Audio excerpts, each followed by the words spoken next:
ఆనందతాండవం చేస్తున్నటువంటి శంకరుడి యొక్క స్వరూపం ఎలా ఉంటుంది అంటే చెప్పడం చాలా కష్టం. ఎందుచేత నేను ఈ మాట అంటున్నానో తెలుసా అండి? అది చూడడానికి నలుగురికి అధికారం ఉంది. ఇలా చేతులు కట్టుకుని నిలబడి చూసేవాళ్ళు నలుగురే చూస్తారు. అమ్మవారి దగ్గర గెలుచుకున్నటువంటి ఆ స్థితి అయ్యవారిని తొందరగా మీకు ఆనుకూల్యం జరిగేటట్టు చేస్తుంది.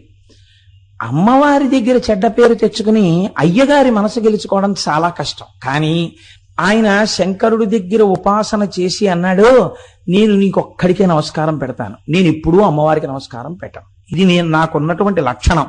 నాకు ఆ ఆడవాళ్ళంటే ఇష్టం ఉండదు, నీ పెట్టని ఆడవాళ్ళకి దండం. అమ్మవారికి కోపం వచ్చింది. ఏమిటండి మీరు ఆ వరం ఇవ్వడం? మీకు ఒక్కడికి దండం పెడతాడా, నాకు పెట్టడా? ఎలా పెడతాడో చూస్తానండి. ఏం చేస్తావన్నాడు. కూర్చోండి, వెళ్ళి చేస్తాను, ఏం చేస్తాను. వెళ్ళి కూర్చున్నాడు శంకరుడు. నాకు వరం ఉంది కదా అని ఆవిడ అర్ధనారీశ్వర తత్వంలో సగానికి వచ్చేసింది. ఇప్పుడు ప్రదక్షిణం చేసి నమస్కారం పెట్టి చూస్తాను. వామార్ధ భాగం నాది, కుడిపక్క ఆయింది. ఎలా ప్రదక్షిణ చేస్తావు చెయ్యండి. భృంగి చూశాడు. చూసి ఆయన వెంటనే ఒక తేనెటీగ అయిపోయి ఇలా తిరిగి వచ్చి శంకరుడి వెనక నుంచి ఖచ్చితంగా పార్వతీదేవి శరీరం ఎక్కడ ప్రారంభం అవుతుందో అక్కడ ఒక కన్నం పెట్టి అందులోంచి తిరిగాడు. మనకి పరమశివుని యొక్క స్వరూపము అనేక రకములైనటువంటి మూర్తులుగా ఉచ్చరిస్తూ ఉంటుంది. 64 మూర్తులున్నాయి. ఒక్క పరమశివుడికే ఆయన యొక్క తత్వమును తెలుసుకోవడానికి వీలుగా ఆయన సాకారుడైనటువంటి మూర్తులు 64 మూర్తులు. ఈ 64 మూర్తుల గురించి శైవాగమాలు మాట్లాడుతూ ఉంటాయి. వీటి గురించి మీరు తెలుసుకుంటే శివతత్వాన్ని గురించినటువంటి ఎరుక బాగా కలుగుతుంది. కాబట్టి మనం భగవంతుని యొక్క ఆ స్వరూపములను అర్థం చేసుకునే ప్రయత్నం చెయ్యాలి. మీరు చూడండి, ఎక్కడా లేని విధంగా మనకి ఒకే ఒక భగవంతుని యొక్క స్వరూపమునందు అనేకమైనటువంటి ఆ మూర్తులు గోచరిస్తాయి. సాధారణంగా అలా గోచరించనిది ఎవరికి అంటే ఒక్క చతుర్ముఖ బ్రహ్మగారికి. చతుర్ముఖ బ్రహ్మగారు ఎప్పుడూ అలాగే ఉంటారు. శ్రీ మహావిష్ణువుకి ఎన్నో అవతారములు, ప్రతి అవతారము వెనక కారుణ్యముతో భక్తులను ఆదుకోవడం, లోకరక్షణ చేయడం ప్రధాన హేతువై ఉంటుంది. అలాగే శంకరుడు చేసినా కూడా లోకరక్షణ చేయడమే ప్రధాన హేతువుగా ఉంటుంది. మనం వెళ్ళి కొన్ని మూర్తులు మనకి కనపడుతూ ఉంటాయి. కొన్ని మూర్తులను గురించి మనకు అసలు తగినంత అవగాహన ఏర్పరచుకునే ప్రయత్నమే చెయ్యం. నాకు ఒక్కొక్కసారి దేవాలయాలకు వెళ్ళినప్పుడు ఒక్కొక్క మూర్తిని చూసి వాళ్ళు ఒకటికి ఒకటి అని భ్రమసి మాట్లాడుకుంటూ ఉంటారు. అప్పుడు చూస్తే అయ్యయ్యో పాపం వీళ్ళకి ఈ విషయం తెలిస్తే ఎంత సంతోషిస్తారో అనిపిస్తూ ఉంటుంది. అందుకని నాకు తెలుసున్నది ఏమైనా ఉంటే నేను నాతో వచ్చిన వాళ్ళకి చెప్పే ప్రయత్నం చేస్తూ ఉంటాను. అది ఒక అహంకారంతో, అదొక ఆనందం కోసం. కాబట్టి చూడండి, భగవంతుని యొక్క మూర్తులను మీరు కేవలముగా అది ఏదో అలా నిలబడింది అని మీరు ఆలోచన చేయడానికి వీలుండదు. దాని యందు ఒక గొప్ప తత్వము ఆవిష్కరింపబడుతుంది. దాంట్లోంచి మీరు తెలుసుకోవలసినటువంటి విషయం ఏదో ఉంటుంది. అటువంటి మూర్తి మీ కన్నుల యందు పడిందనుకోండి, పడినప్పుడు మీకు లోపల గోచరమయ్యేటటువంటి భావ సంపద చేత మీకు సంస్కారము కలుగుతుంది. మనుష్య జన్మ ఎత్తినందుకు ఎటువంటి జ్ఞానమును పొందాలో, ఎటువంటి భక్తిని పొందాలో ఆ మూర్తి దర్శనము చేత మీరు పొందగలరు. లేకపోతే శివుడు ఉన్నాడు, మీరు ఆలోచించండి, శివుని యొక్క స్వరూపమేమి అని అడిగితే శివలింగము. సాధారణంగా శివాలయాలన్నింటిలో ఏముంటుందండి? లింగస్వరూపమే ఉంటుంది. ఆ లింగస్వరూపమేమి మనం మహాశివరాత్రికి ముందు విచారణ చేద్దాం, అప్పుడు మరింత ఔచిత్యముతో ఉంటుంది. కాబట్టి తప్ప సాధారణంగా శంకరుడికి ఎక్కడ కూడా సాకారమైనటువంటి మూర్తితో దేవాలయం ఉండదు. పార్వతీ పరమేశ్వరులు ఇద్దరు సాకారమూర్తులై కూర్చున్నటువంటి దేవాలయాలు మీకు కనపడవు. కానీ సాకారముగా పరమశివుడికి పార్వతీదేవికి మూర్తి ఉన్నదా లేదా? ఉన్నది. ఎన్ని ఉన్నాయంటే 64 మూర్తులున్నాయి. ఇందులో చాలా చిత్రాతి చిత్రమైనటువంటి మూర్తులు ఉంటాయి. కానీ శివతత్వరీత్యా శివుని యొక్క 64 మూర్తులను 2 భాగములు చేసింది శైవాగమం. అందులో ఒక భాగాన్ని ఏమంటారంటే ఘోర స్వరూపములు అంటారు. ఇవి సాధారణంగా శిక్షించడానికి వస్తాయి, ఇంకా బోధ చెయ్యడానికి వీల్లేదు. వీడికి ఒక దెబ్బ కొడితే తప్ప వీడు వినడన్నప్పుడు ఘోర స్వరూపంతో ఉంటుంది. రెండవ దాన్ని అఘోర రూపము అంటారు. అంటే అది మంగళప్రదంగా ఉంటుంది, చాలా గొప్పగా ఉంటుంది. రెండిటి వలన ప్రయోజనం ఏమి మీరు బాగా పట్టుకునే ప్రయత్నం చేయండి. తండ్రి పిల్లవాణ్ణి కొట్టాడు, ఏమిటి ప్రయోజనం? సంస్కరించడమే. తండ్రి పిల్లవాణ్ణి ఒక చాక్లెట్ కొనిపెట్టాడు, లేకపోతే వాడికి ఒక పుస్తకం కొనిపెట్టాడు, వాడిని ఒక మంచి స్కూల్లో జాయిన్ చేశాడు, ఏమిటి దాని ప్రయోజనం? ఆ పిల్లవాణ్ణి మంచి సంస్కారవంతుణ్ణి చేయడమే. కాబట్టి ఇప్పుడు పిల్లవాడిని మచ్చిక చేసుకున్నా, అనగా పిల్లవాణ్ణి ఎంతో ప్రేమతో చూసినా, పిల్లవాణ్ణి ఒక దెబ్బ కొట్టినా, తండ్రి యొక్క హృదయంలో ఏముంది? ఆ పిల్లవాడి యొక్క అభ్యున్నతి ఉంది. అంతేకాని కేవలం కొట్టడము ఆయన యొక్క లక్షణం కాదు. కేవలం ప్రేమతో చూడడము, ఎంత పాడైపోతున్నా నా కొడుకండి లేక లేక పుట్టాడు, వాడు ఎంత తప్పు పని చేస్తున్నా నేను వాడిని ముద్దుగానే చూస్తాను అనడము తండ్రితనం కాదు. తండ్రితనమునందు రెండు ఉంటాయి. అలాగే జగత పితరౌ వందే పార్వతీ పరమేశ్వరవు కనుక మీకు ఆ స్వరూపమునందు రెండు ఉంటాయి. ఒకటి ప్రేమతో లాలిస్తుంది, ఒకటి ఘోర రూపంతో ఉంటుంది. కాబట్టి ఘోర రూపము అఘోర రూపము అని రెండుగా విడుతుంది. ఘోర రూపం ఎప్పుడు వస్తుంది, అఘోర రూపం ఎప్పుడు వస్తుంది అన్నది మీరు గమనించవలసి ఉంటుంది. అఘోర రూపములు చాలా ప్రశాంతమైనటువంటి స్థితిలో ఉండి మీకు చాలా గొప్ప బోధ చేసేవై ఉంటాయి.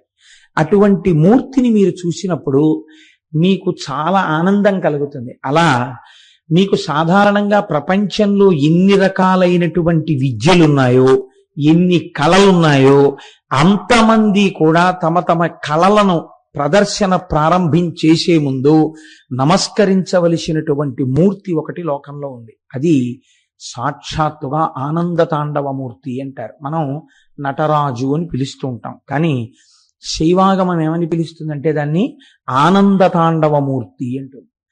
అంటే ఆ తాండవం చేయడంలో గొప్ప రహస్యాలు కొన్ని ఉంటాయి. ఆ ఆనంద తాండవం చేసినటువంటి పరమశివుడు ఎవరున్నారో ఆయనలోంచే సమస్త శాస్త్రములు ఉద్భవించాయి, ఆయనలోంచే సమస్తమైన కళలు వచ్చాయి. ఒక్క శంకరుడు చేసినటువంటి తాండవంలోంచి 650 రకాలైనటువంటి నాట్యములు పుట్టాయి. 650 నాట్యాలలో ఇవాళ అన్ని రకాలైన నాట్యాలు చెప్పగలిగినటువంటి గురువులు లేరు. కాబట్టి బతికి బట్ట కట్టి శాస్త్రీయమైనటువంటి నాట్యముగా బ్రతికిన విన్ని అంటే ఇప్పటికీ కర్మభూమిలో 108 రకముల నాట్యములు బతికున్నాయంటారు పెద్దలు. మీరు వేరు వేరు సంప్రదాయములను వింటుంటారు. కూచిపూడి నాట్యమని, ఒడిస్సీ నాట్యమని, ఇలా రకరకాలుగా ఉంటాయి. భరతనాట్యం అని. ఇవన్నీ ఎవరి దగ్గర నుంచి వచ్చాయి? అన్నీ ఆనంద తాండవమూర్తి అయిన శంకరుడి దగ్గర నుంచే వచ్చాయి. ఈ ఆనంద తాండవమూర్తి చాలా గమ్మత్తుగా ఉంటుంది. మీరు చూడండి, ఆనంద తాండవమూర్తి యొక్క చిత్రమును గీయడం లేదా నిలబెట్టడం చాలా కష్టము. నేను ఈ మాట ఎందుకంటున్నానో తెలుసా అండి? ఏమండి మీరు అలా అంటున్నారు కదా, మరి నటరాజస్వామిగా మేము తెల్లవారు లేస్తే నమస్కారం పెడుతున్నాం కదా అంటే నేనంటాను, ఎప్పుడైనా నేను ఇదే వేదిక మీద లేచి ఏమండి నేను మీకు కాసేపు శివతాండవం చూపిస్తాను అని నేను ఇక్కడ తాండవాన్ని అభినయం చేశాను అనుకోండి, ఒకవేళ నాకు అది కళాస్వరూపముగా వచ్చి నేను ఇక్కడ శివతాండవం చేశాను అనుకోండి, నేను ఏదో ఒక భంగిమలో ఆగాను తాండవం చేస్తూ. ఇప్పుడు నేను తాండవాన్ని ఆపానని మీరంటారా, తాండవం చేస్తున్నానని మీరంటారా? తాండవం ఆపారు అని మీరంటారు. కానీ ఒక్కొక్కసారి ఒక భంగిమ నుంచి ఇంకొక భంగిమలోనికి వెళ్ళడానికి మధ్యలో ఒక భంగిమని పట్టి నేను నిలబడవచ్చు. అప్పుడు మీరు తాండవం ఆపారనలేరు. ఒక స్థితి నుంచి వేరొక స్థితిలోకి వెడుతున్నటువంటి స్థితి అది. నేను ఏదో ఒక ముద్ర పట్టి అలా నిలబడ్డాను, నిలబడి వెంటనే మళ్ళీ ఇంకొక ముద్ర పట్టబోతున్నప్పుడు ఈ ముద్ర పట్టి నేను ఒక్క క్షణం అలా ఆగిందంతో తాండవం అయిపోయిందని మీరు అనరు. వేరొక భంగిమని పట్టడానికి, వేరొక ముద్ర పట్టడానికి ఈ ముద్ర యొక్క చివరి స్థితి అవుతుంది. ఇది పట్టి విడిచి కొత్త ముద్ర పడతాను. ఇలా పట్టేటటువంటి ముద్రలన్నిటిలో మొత్తం నాట్యంలోంచి ఆనంద తాండవమూర్తి యొక్క సమస్త స్వరూపాన్ని, తత్వాన్ని ఆవిష్కరించగలిగినటువంటి ఒక మూర్తిని నిర్ణయించి మన పెద్దలు దాన్ని నిర్ణయం చేసి మనకిచ్చారు. ఇది ఋషులు మనకి చేసినటువంటి మహా గొప్ప ప్రయోజనం. ఇది మీరు ఇక్కడ దర్శనం చేసి ఆనంద తాండవమూర్తిని మీరు అసలు అలా గీయడం మీ చేత కాదు, మీరు చెయ్యలేరు ఆ పని. మొత్తం శివాగమాలన్నీ తెలిసినా, మొత్తం శివ సంబంధమైన జ్ఞానమే తెలిసినా, ఆనంద తాండవం చేస్తున్నటువంటి శంకరుడి యొక్క స్వరూపం ఎలా ఉంటుంది అంటే చెప్పడం చాలా కష్టం. ఎందుచేత నేను ఈ మాట అంటున్నానో తెలుసా అండి? అది చూడడానికి నలుగురికి అధికారం ఉంది. ఇలా చేతులు కట్టుకు నిలబడి చూసేవాళ్ళు నలుగురే చూస్తారు. ఒక్కరు నందీశ్వరుడు చూస్తాడు, రెండవ వాడు భృంగి చూస్తాడు, మూడవ వారు పతంజలి చూస్తారు, నాలుగవ వారు వ్యాఘ్రపాదుడు చూస్తారు. వీరు నలుగురు మాత్రం ఆ తాండవమునందు వారికి పాల్గొనడం అన్నదేం ఉండదు. ఇంకా వీళ్ళు నలుగురు ప్రధానమైనటువంటి ప్రేక్షకులు. ఆ తాండవానికి ప్రేక్షకులన్న మాట అనడం కూడా చాలా కష్టం. ఎందుచేతనంటే సాధారణంగా తాండవంలో ఎక్కడైనా నృత్య కార్యక్రమం జరుగుతోంది అని మీరు అన్నారనుకోండి, ఈ నృత్యములకు సంబంధించినటువంటి పాట పాడేవాళ్ళు తెర ముందు ఉండరు, తెరకి ఒక పక్కకుంటారు. వాళ్ళు ఎవరు మధ్యలో వాయించారో, లేకపోతే ఎవరు పాట పాడారో, ఎవరు నటువాంగం వేశారో చెప్పాలంటే నాట్యం అంతా అయిపోయిన తర్వాత ఒకసారి వాళ్ళని పరిచయం చేస్తారు. కానీ ప్రధాన గౌరవం ఎవరికి వెడుతుందంటే దానికి అనుగుణంగా ఎవరు నాట్యం చేశారో వాళ్ళకే వెడుతుంది. అది గమ్మత్తు నాట్యంలో. మీరు చూడండి, శంకరుడు యొక్క తాండవంలో ఈ పాత్ర పరిచయాలు ఏముండవు. ఆ తాండవం అయిపోతే పాత్ర పరిచయం ఉంటుంది. తాండవం అయిపోతుందా? ఇది మీరు చాలా జాగ్రత్తగా గమనించాలి.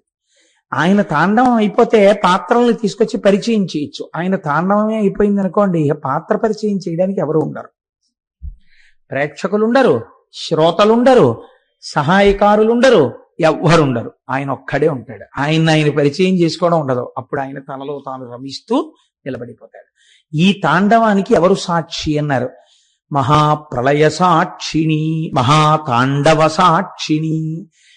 ఈ తాండవం ఆ స్వరూపంలో ఏమిటో తెలుసా అండి? సమస్త లయకారకమై ఉంటుంది. అప్పుడు ఈ తాండవం ప్రదోష వేళలో జరుగుతూ ఉంటుంది.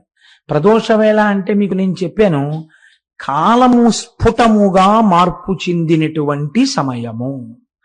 ప్రదోష వేళలు మనం ఎన్ని చెప్తాం? 2 చెప్తాం సంధ్యలు. ఒకటి పూర్వ సంధ్య, 2 ఉత్తర సంధ్య. పూర్వ సంధ్య అంటే చీకటిపోయి పగలు రావడం, సూర్యోదయం అవ్వడం. ఉత్తర సంధ్య అంటే పగలు వెళ్ళిపోయి చీకటి పడుతూ ఉండడం. ఈ 2 సంధ్యలలోనూ మళ్ళీ ఏది గొప్పది అన్నారు? ఉత్తర సంధ్యే గొప్పది అన్నారు. 2 కారణాల చేత. అజ్ఞానం వచ్చినప్పుడే, జ్ఞానం వచ్చినప్పుడే. ఎందుకో తెలుసా అండి? అన్నీ మీ ప్రమేయం లేకుండా ఒక్కటైపోతాయి. ఏమిటది? చీకటి. ఇంకేం కనపట్టాలా? ఏం కనపడుతోంది? చీకటి ఒకటే కనపడుతోంది. అప్పుడు అది ఈశ్వర స్వరూపంగా చెప్పారు. అన్నీ కనపడ్డం మానేసి ఒక్క శివుడే కనపడినా అది గొప్పే. అందుకే తమిళనాట అమావాస్య గొప్పది తెలుసా అండి? వాళ్ళు అమావాస్యకి ఎక్కువ ప్రాముఖ్యత ఇస్తారు, మనం పౌర్ణమికి ఎక్కువ ప్రాముఖ్యత ఇస్తాం. మనం ఎందుకంటే చాంద్రమానం కాబట్టి. చిత్రం చూడండి, ఈ చీకటి యందు అన్నీ కలిసిపోయి ఏమున్నాయి? ఇప్పుడు ఏం తెలీదు. బాగా చీకటిగా ఉందనుకోండి, ఒక్కసారి అలా చూడు, ఆ రోడ్డు మీద ఎవరైనా వెడుతున్నారేమో, కాస్త అన్నం చాలా మిగిలిపోయింది, ఎవరైనా బిచ్చగాళ్ళు వెడుతుంటే పిలిచి వేద్దామంది తల్లి. ఆ కూతురు కిటికీ తలుపు తీసి చూసి, అమ్మ ఏం కనపట్టలేదు, అంతా చీకటిగా ఉంది. రోడ్డు కనపట్టలేదు, బిచ్చగాడు ఉన్నాడో లేడో తెలియదు, ఏమీ లేదు. ఏం తెలుస్తోంది? చీకటి ఒకటే తెలుస్తోంది. అది ఈశ్వర స్వరూపం. కానీ దాని యొక్క యథార్థ దర్శనము పగలుంటే కన్నా చీకటి ఏమిటో తెలియదు. అసలు పగలు వెడితే కదండి చీకటి వచ్చిందని చెప్పడానికి. కాబట్టి పగలు అమ్మవారు. ఈ అమ్మవారు ఉంటే కానీ ఆయన దొరకడు అసలు. అందుకే వాగర్ధావివ సంపృక్తం వాగర్ధ ప్రతిపత్తయే జగత పితరౌ వందే పార్వతీ పరమేశ్వరవు. ఆవిడ పాదాలు పట్టుకుంటే కానీ ఈయన పాదాలు దొరకవు. ఈయన పాదాలు దొరికినట్టుంటే అది చీకటి, మీకు తిన్నగా దొరికేయడం చాలా కష్టం.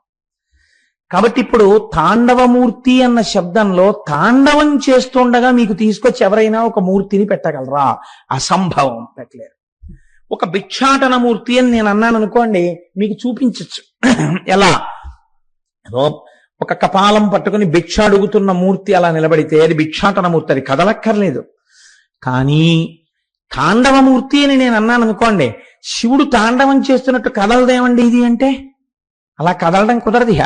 కానీ అన్ని ముద్రలలో ఏ ముద్ర ఆ ఆనంద తాండవమూర్తి యొక్క సమస్తమైనటువంటి తత్వమును ఆవిష్కరించగలదో అటువంటి దాన్ని మీ ముందుకు తీసుకొచ్చి పెట్టేటటువంటి ప్రయత్నాన్ని దార్శనికులైన ఋషులు చేసి సఫలీకృతులయ్యారు. ఆ చెయ్యడంలో రహస్యమేమి. అందుకే మన వాళ్ళు ఏది చేసినా ఏదో అల్లిబిల్లిగా ఉత్తినే పిచ్చి పనుల కింద అర్థం లేకుండా చేయరండి. అనవసరంగా పెన్ను పెట్టి ఇలా గీత గీయడాన్ని మన శాస్త్రం అంగీకరించాల. ఒక ప్రయోజనం ఉండాలి ఏ పని చేసినా. వాళ్ళు ఒక నటరాజస్వామిని తీసుకొచ్చి మీ ముందు నించోబెట్టారు.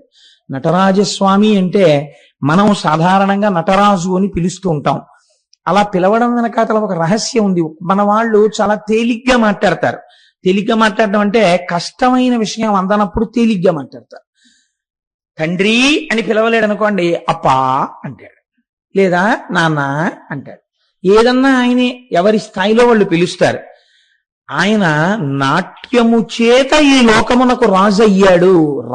ఆయన రాసరికము నాట్యము చేత చెప్పబడుచున్నది. ఇది ఎలా కుదురుతుందండి నాకు చెప్పండి. ఒక ఆయన మహారాజు ఎలా తెలుస్తుంది? ఆయన అధికారాన్ని బట్టి తెలుస్తుంది. ఆయన లోకమునకంతటికి ప్రభువు, ఇది ఎలా తెలుస్తుందో తెలుసా అండి? ఆయన పాట వినండి అన్నాను అనుకోండి, అదే ఆయన పాట వింటే ఆయన ప్రభువు అని ఎలా తెలుస్తుందండి? ఆయన కళాకారుడు తెలుస్తుంది బాగా, అంతేకాని ఆయన బాగా పాట పాడితే ఆయన ప్రభువు అని తెలుస్తుందా? ఎలా తెలుస్తుంది? మనకి లోకంలో చిత్రాతి చిత్రమైన రాజులు ఇద్దరే. ఎవరో తెలుసా అండి? ఒక ఆయన ఏమీ చేయకుండా తల కింద అలా చేపెట్టుకు పడుకునే ఆయన ఒక ఆయన రంగరాజు. ఆయన సమస్త లోకములకు ప్రభువు, విష్ణు స్వరూపంగా రంగరాజు ఇలా పెట్టుకు పడుకుంటాడు. ఆయనే మహారాజు, చక్కగా అలా పడుకున్నవాడు. యోగ నిద్రలో చూస్తుంటాడన్ని. ఈయనో నటరాజు. ఈయనేం చేస్తుంటాడు? అధికారి ఏం చెయ్యాలి? రాజు అన్నవాడు ఏం చేయాలి? చక్కగా వచ్చి సింహాసనంలో కూర్చోవాలి.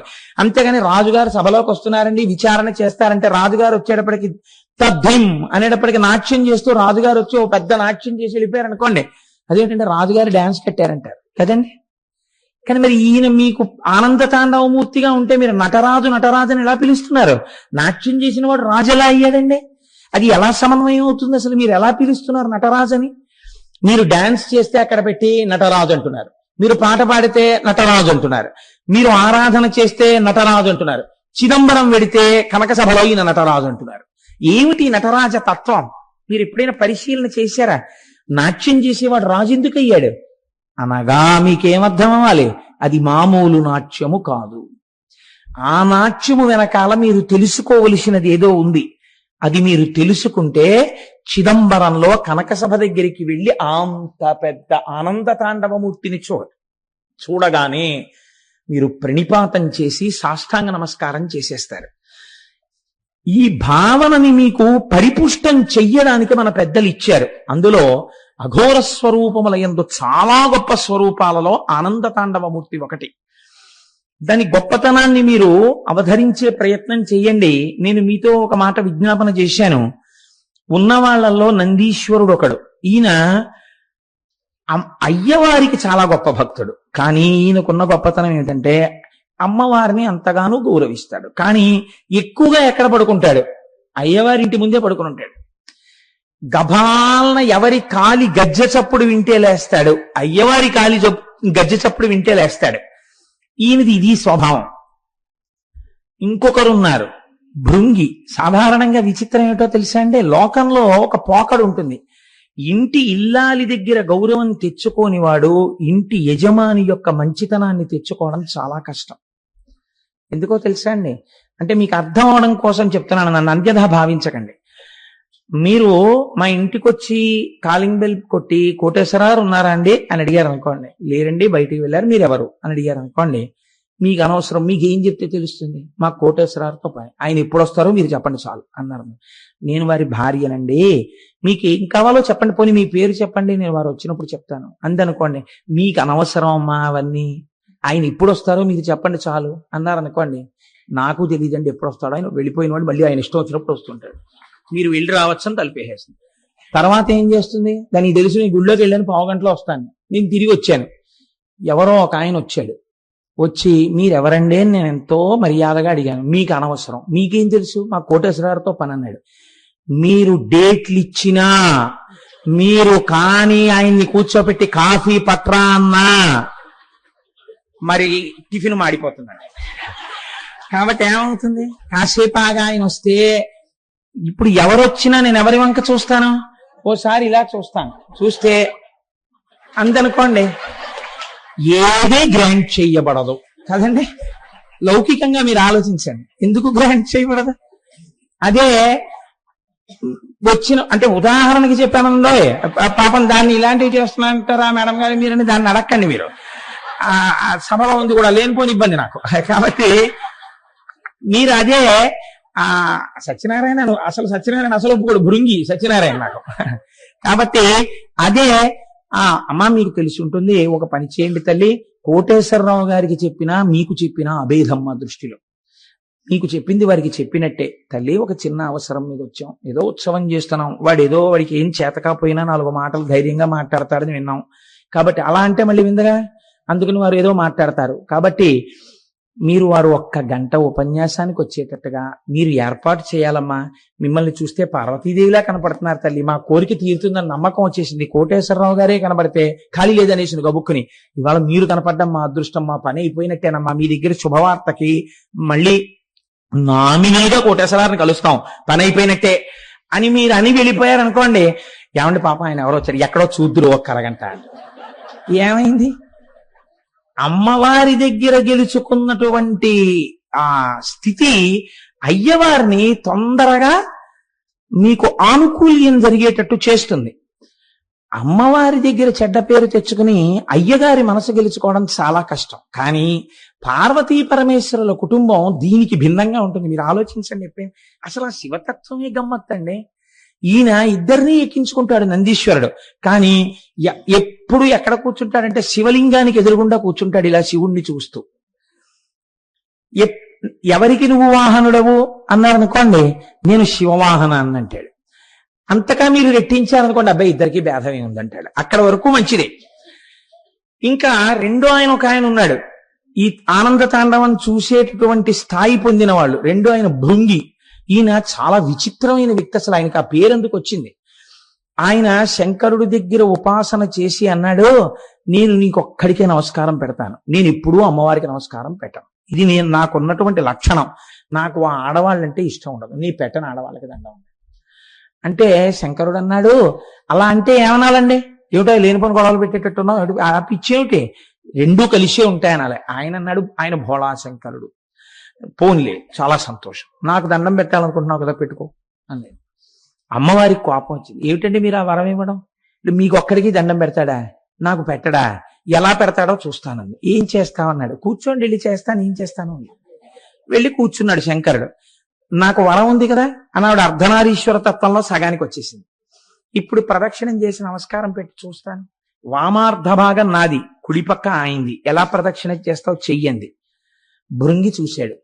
చూసి ఆయన వెంటనే ఒక తేనెటీగ అయిపోయి ఇలా తిరిగి వచ్చి శంకరుడి వెనక నుంచి ఖచ్చితంగా పార్వతీదేవి శరీరం ఎక్కడ ప్రారంభం అవుతుందో అక్కడ ఒక కన్నం పెట్టి అందులోంచి తిరిగాడు. ఆ కన్నంలోంచి ప్రదక్షిణం చేసి పార్వతీదేవిని వదిలేశాడు. వదిలేస్తే అమ్మవారు అసలు ఎరుపు మరింత ఎరుపెక్కింది.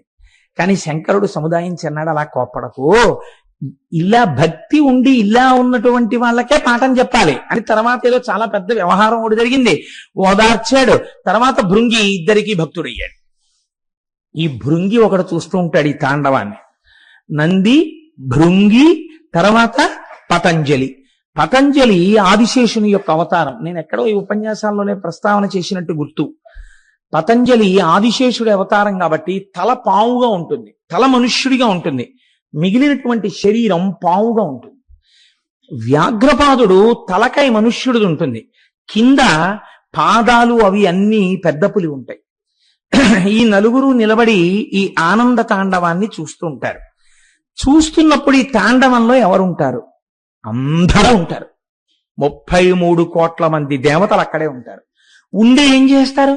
వాళ్ళు చూడ్డానికి పనికిరారు. వాళ్ళందరూ ఈ తాండవానికో పని చేస్తుంటారు. చతుర్ముఖ బ్రహ్మగారు, శ్రీ మహావిష్ణువు వీళ్ళు మధ్యలో వాయిస్తూ ఉంటారు. ఎవరికి తోచినటువంటి ఆ శబ్దాన్ని, ఎవరికి తోచినటువంటి అక్కడ వాయించవలసినటువంటి వాద్య విశేషాన్ని వాళ్ళు వాయిస్తూ ఉంటారు.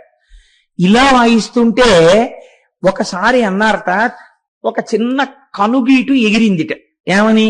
మేమందరం చక్కగా ఆ నాట్యం చూస్తూ, తబలాలు వాయిస్తూ, సన్నాయి ఊత్తూ రకరకాలైనటువంటి ధ్వనులు చేస్తూ తాళాలు వేస్తూ అందులో మేము సహకరిస్తూ ఉంటాం, మీరు ఇలా నించుంటారన్నారు. అలా అంటే నందీశ్వరుడు ఊరుకున్నాడు, ఎందుకో భృంగి ఊరుకున్నారు, వ్యాఘ్రపాదుడు ఊరుకున్నాడు, ఆదిశేషుడు అంశ కదండి, పతంజలి ఊరుకోలేదు. ఆయన అన్నాడు, ఏమిటి మీ గొప్ప, మీరు ఇలా తాండవాన్ని చూశారో మైమరచిపోతారు, అటువంటి తాండవం శంకరుడి తాండవం అంటే. కాబట్టి ఇక్కడ మధ్యలో సరిగ్గా పడదు, పడకుండా వాద్యం తప్పిందో ఆయన ఊరుకోడు. కాబట్టి మీరు పూర్తిగా ఎప్పుడైనా అనుభవించారా ఈశ్వరుడి ఆనంద తాండవాన్ని? మీరు ఎప్పుడూ అనుభవించలేదు. మీరు ఇలా వాయిస్తూనో ఊత్తూనో ఏదో తాళం వేస్తూనో మీరున్నారు.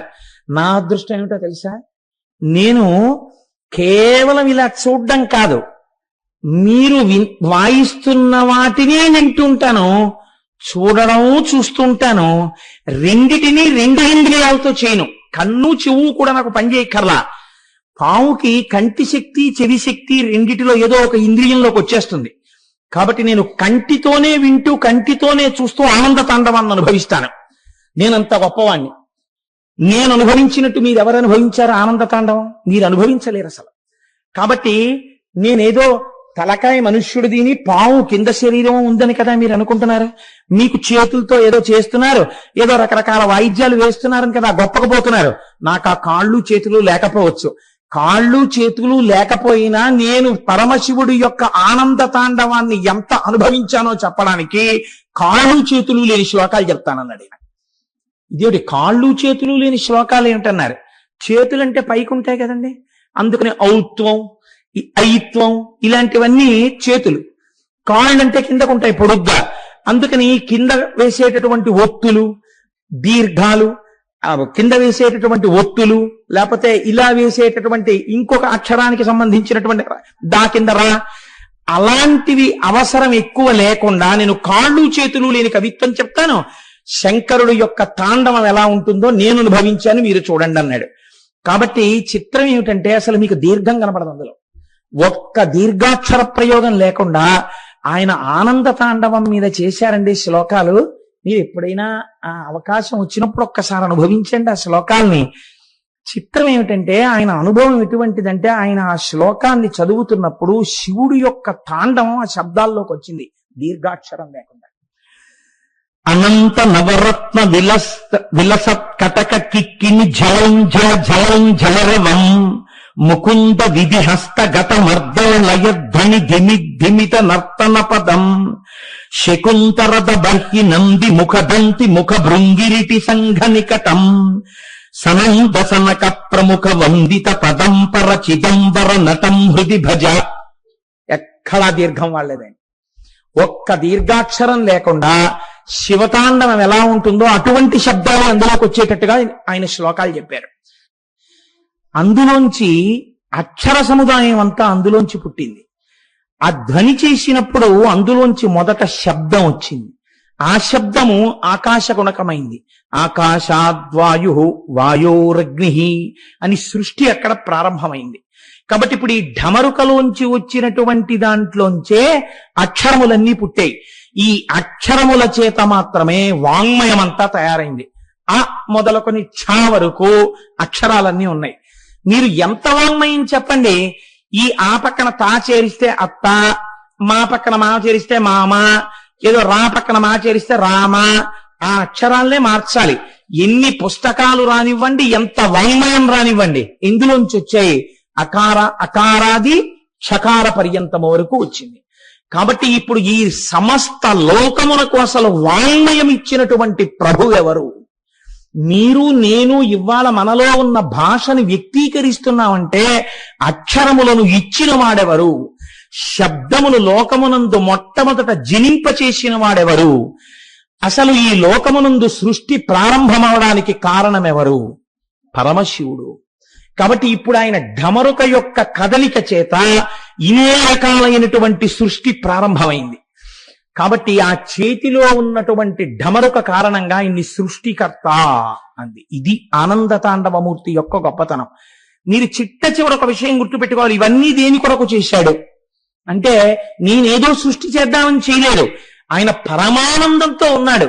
ఆ పరమానంద సమయమునందు ఆ కదలికలో ఇవన్నీ వచ్చేస్తున్నాయి.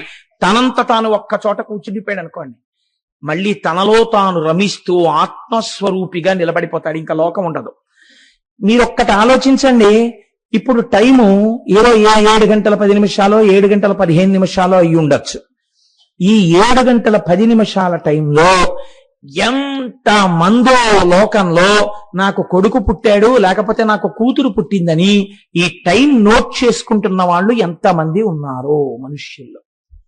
ఓ పిల్లాడో పిల్లో పుట్టారని ఈ క్షణంలో అయిపోయింది. నేను చెప్పిన క్షణం దాటిపోయింది.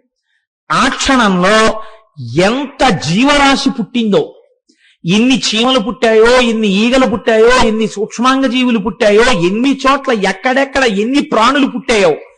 ఈ కదలిక ఉందే, కదలిక అంటే సృష్టి కదలిక. కొత్తగా కొన్ని ప్రాణులు లోకంలోకి వచ్చాయి.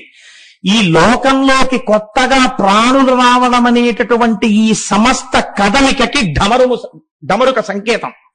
కాబట్టి ఇప్పుడు ఇవన్నీ జరుగుతున్నాయనడానికి కారణమేమి? ఆయన కదలిక. ఆయన సృష్టిస్తున్నాడు.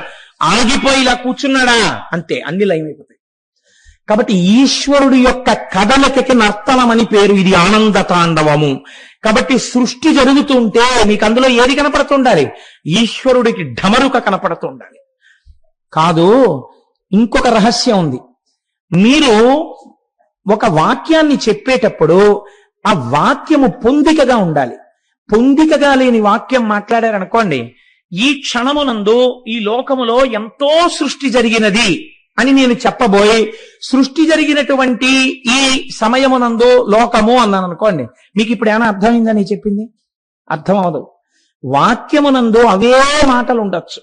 ఈ మాటల్ని మీరు ఇటు మాటలు అటు, అటు మాటలు ఇటు వేశారనుకోండి, మీకు ఆ వాక్యం అర్థం కాదు. అర్థం కాక ఏంటంటారంటే, ఏం మాట్లాడుతున్నారు మీరు సరిగ్గా మాట్లాడండి అంటారు.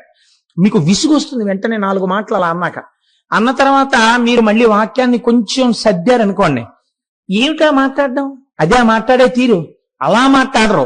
ఈ క్షణమునందే లోకమునందు ఎంతో సృష్టి జరిగి ఉండెను అనాలి నువ్వు. ఏమిటా జిగిబిగి వాక్యాలు, నీకు మాట్లాడడం రాదా అంటారు. మాట్లాడడమునందు పొందిక లేకపోతే మాటలుండి ప్రయోజనం ఎక్కడుంది నాకు చెప్పండి? ఎక్కడుంది ప్రయోజనం? అసలు మీకు లేదు. భావాలు అందవు. ఎంత ఫ్రీ టాక్ టైం ఇచ్చినా గంట సేపు అవతలవాడు మాట్లాడినా యువతలవాడికి వాడు ఏం మాట్లాడాడో అర్థం కాదు. కాబట్టి మాటలు ఒక్కటి ఉంటే సరిపోతుందా? సరిపోదు. మాటలను పొందికగా ఎలా పెట్టి వాక్యము చేత మీ భావమును అవతల వారికి తెలియచెయ్యాలి అనే ప్రక్రియ కూడా మీకు నిర్దేశింపబడాలి. ఈ నిర్దేశింపబడడానికి హేతువునకే వ్యాకరణమని పేరు. ఈ వ్యాకరణము లేదనుకోండి, వాక్యములు పొందికగా పడ్డం చేత కాదు, అవతల వాళ్ళకి బాగా అర్థమయ్యేటట్టుగా వాక్య నిర్మాణము చేయగలిగినటువంటి ప్రతిభకు వ్యాకరణం అని పేరు. అంతే వ్యాకరణం అంటే. ఇప్పుడు ఈ వ్యాకరణము దానికి ఉపకారి. ఈ వ్యాకరణం ఎక్కడి నుంచి వచ్చింది? ఆయన ఇలా కదిపినప్పుడు 14 మాహేశ్వర సూత్రములలోంచి సమస్త వ్యాకరణములు ఉద్భవించాయి. ఈ వ్యాకరణానికే పతంజలి మహాభాష్యం చేశారు. అందుకే వ్యాకరణం అన్నది చాలా గొప్పది కనుక పూర్వకాలంలో వ్యాకరణం ఉపనయనం జరగకపోతే వ్యాకరణం నేర్పేవారు కాదు. వ్యాకరణం నేర్పాలంటే ఎక్కడ పడితే అక్కడ కూర్చోపెట్టి వ్యాకరణం చెప్పేవారు కాదు. శివాలయంలో వ్యాకరణ మంటపము అని ఒక మంటపం ఉండేది. గురువుగారు స్నానం చేసి మడిబట్ట కట్టుకుని వ్యాకరణ మంటపంలోకి వచ్చి కూర్చునేవారు. శిష్యులందరూ స్నానం చేసి సంధ్యావందనం చేసుకుని వచ్చి కూర్చుంటే గురువు గారు అప్పుడు వ్యాకరణం చెప్పేవారు, లేకపోతే వ్యాకరణం చెప్పేవారు కాదు. కాబట్టి వ్యాకరణమును ఎంత గొప్పదిగా, వ్యాకరణం అనగా గ్రామర్, కాబట్టి ఎంత పవిత్రతనిచ్చిందో చూడండి మన దేశం. వాక్య నిర్మాణం అన్నది మనుష్యుడికి ఒక్కడికే ఉన్న లక్షణము కనుక ఎంత అందంగా అది నేర్చుకోవాలో, ఎంత పవిత్రమైన ఈశ్వర విభూతిగా దాన్ని తెలుసుకోవాలో, అది తెలుసుకున్నవాడు ఈశ్వర విభూతి చేత నేను తరించిపోయానని ఎంత ఋషితుల్యమైన జీవితాన్ని గడపవలసి ఉంటుందో మనకు ఆ వ్యాకరణం నేర్పింది. కాబట్టి ఇన్ని ఎక్కడి నుంచి వస్తున్నాయి? ఆయన చేతి ఢమరుకలోంచి వస్తున్నాయి. ఇప్పుడు మీరు ఆనంద తాండవమూర్తి చేతిలో ఉన్నటువంటి ఢమరుకని చూశారనుకోండి, మీకేం తెలుస్తుంది? సృష్టి జరుగుతోందని తెలుస్తుంది. మీరు ఇంకొకటి గమనించండి, ఈ ఢమరుక ఎడం పక్కన ఉండకూడదా, కుడి పక్కనే ఉండాలా? మీరు ఆలోచించండి. పూజ చేసుకునేటప్పుడు ఒక నియమం ఉంది.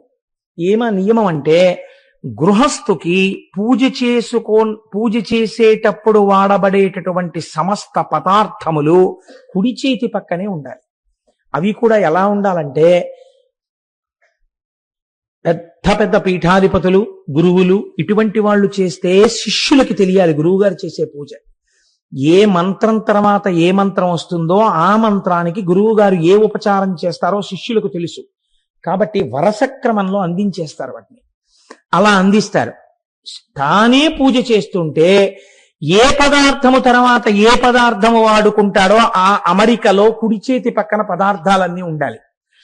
తను అభిషేకం ప్రారంభం చేశాడనుకోండి, ఒక్క నమక చమకాలు చెప్తూ దాని మీద మనస్సుండిపోయి నమస్తే రుద్రమంజవ ఉతోత ఇషవే నమః, నమస్తే అస్తు ధన్వనే బాహుభ్యాముతే నమః అని తను చక్కగా రుద్రం చెప్తుంటే చెయ్యి ఇలా పెట్టేటప్పటికే పాలు రావాలి. పాలతో అభిషేకం చేసేస్తే అక్కడ పెట్టగానే మళ్ళీ శుద్ధ జలపాత్ర, అందులో గ్లాస్ ఇలా ముంచి తీసి జలపాత్రలోంచి చేసేయాలి. మళ్ళీ దాన్ని అటు పక్కన పెట్టేసి మళ్ళీ దాని వెనకాతల తర్వాత చేయవలసిన పదార్థం సిద్ధంగా ఉండాలి. ఇవన్నీ కుడి చేతి పక్క నుంచి తీయవలసినట్టుగా ఉండాలి. ఓ కర్పూర హారతికి కర్పూరం కాని ఏదైతే మీకు జీవితంలో పవిత్రతని, ఉద్ధరణని, ఆనందాన్ని, సుఖాన్ని కలిగిస్తుందని నమ్మకంతో మీరు ప్రారంభం చేస్తున్నారో అది మంగళ కార్యము కనుక మీరు కుడి చేతి వైపు పెట్టి కుడి చేతితో తీసి ప్రారంభం చేస్తారు. అందుకే మన వాళ్ళు చూడండి, ఎడం చేత్తో ఏదైనా ఇస్తే దూష్యం అంటారు. ఎందుకు ఇచ్చావు అలాగా, ఏమిటి అపసంతి పనులు అంటారు. కాబట్టి కుడి చేతితో చేస్తారు. ఢమరుక కుడి చేతి వైపు ఉండడంలో మీకు ఒక గొప్ప రహస్యం తెలుస్తుంది. సృష్టి యందు ఆనందం ఉన్నది కదండి. సృష్టి ప్రీసపోజెస్ ఆనంద. మీకు తెలిసి కాని తెలియక కాని ప్రపంచములో ఏ జీవి యందు సృష్టి కార్యము జరిగినా దాని యొక్క బాహ్యమునందు దాని వలన జరిగేటటువంటి ఫలితము ఆనందము. కానీ దీన్ని శాస్త్రం చాలా గమ్మత్తుగా మాట్లాడింది. కొంచెం ఇలాంటివి వేదికల మీద ఎలా చెప్పాలో అయోమయంగా ఉంటుంది. త్యాగాయ సంభృతార్థానాం సత్యాయ మితభాషిణాం యశసే విజిగీషూణాం ప్రజాయై గృహమేధినాం అంటారు. తత్వజ్ఞుడు భోగాన్ని, సృష్టిని వేరు చేస్తాడు. భోగం ఎంతవరకంటే ఆనందము బిడ్డలు కలిగేంతవరకే, తర్వాత ఇంకా భోగలాలసత వైపుకు వెళ్ళడు. జ్ఞానాభిలాషి వైరాగ్యమును పొందడానికి ఈ సుఖము సుఖమా, దీని నిరంతరం ఎలా అవుతుందని తాను ఆనందమును పొందేటటువంటి ప్రయత్నం చేస్తాడు. ఎప్పుడూ ఆనందంలో ఉండడం ఎలా, ఆత్మాభిలాషి అవుతాడు. కాబట్టి కుడి చేతి వైపే ఢమరుక ఉండాలి. ఇది సృష్టి కార్యము, మంగళప్రదము. లోకమంతా సృష్టింపబడుతోంది, ఇది ప్రారంభం కనుక కుడి చేతి వైపు ఢమరుక ఉంటుంది. ఒక్క ఆనంద తాండవమూర్తిని చూస్తే మీకు ఎన్ని రహస్యాలు గోచరిస్తాయి చూడండి. ఇప్పుడు ఎడం చేతి వైపు ఏముంది? అగ్నిహోత్రం ఉంది. ఈ అగ్నిహోత్రం దేనికి గుర్తు? మీకు మొన్నటి రోజున నేను భస్మ గురించి చెప్పాను. అన్ని వస్తువులు చివరికి ఏమైపోతాయి? భస్మయే అయిపోతాయి. భస్మ ఏమవుతుంది? ఇంకేమవుతుంది. కాబట్టి ఇవాళ ఇక్కడ పుట్టింది, ఇది చివరికి ఏమవుతుంది? భస్మయే అవుతుంది. కాలముల్లో వచ్చింది, డేట్ ఆఫ్ బర్త్ ఉంది, కాబట్టి ఇదేమవుతుంది? ఒకనాడు భస్మ అయిపోతుంది, బూడిదైపోతుంది. ఒక చెట్టు పుట్టింది ఏమైపోతుంది? భస్మ అయిపోతుంది. ఒక జంతువు పుట్టింది ఏమైపోతుంది? భస్మ అయిపోతుంది. ఒక మనిషి పుట్టాడు ఏమైపోతాడు? భస్మ అయిపోతాడు. ఇది లోపల బాగా నిలబడింది అనుకోండి, తప్పు పనులు చేయడానికి ఇష్టపడ్డాడు. ఎందుకు? ఏం చేస్తావు? ఆఖరికి నువ్వు అయిపోయేది ఇంత బూడిద. దీనికోసం ఎందుకంత వెంపర్లాట? నువ్వు పట్టుకెళ్ళడానికి వేరే జీవుడు పట్టుకెళ్ళవలసిన పాపపుణ్యాలున్నాయి. చేసిన కర్తృత్వము దాంట్లో పడిపోతుంది. ఎందుకు అనవసరంగా అవన్నీ? వాటి జోలికి వెళ్ళకంటాడు. మాట మారిపోతుంది, ప్రవర్తన మారిపోతుంది, చేసే కర్మ మారిపోతుంది. ఎప్పుడు మారిపోతుంది?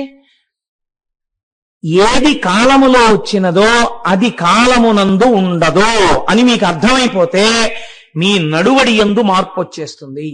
ఇది ఎప్పుడూ ఉండిపోతుంది అనుకున్నాడు అనుకోండి, ఏదైనా చెయ్యొచ్చు. ఎందుకు చెయ్యొచ్చు? ఇది ఉంటుంది, దీన్ని ఎవడేం చేస్తాడు అని.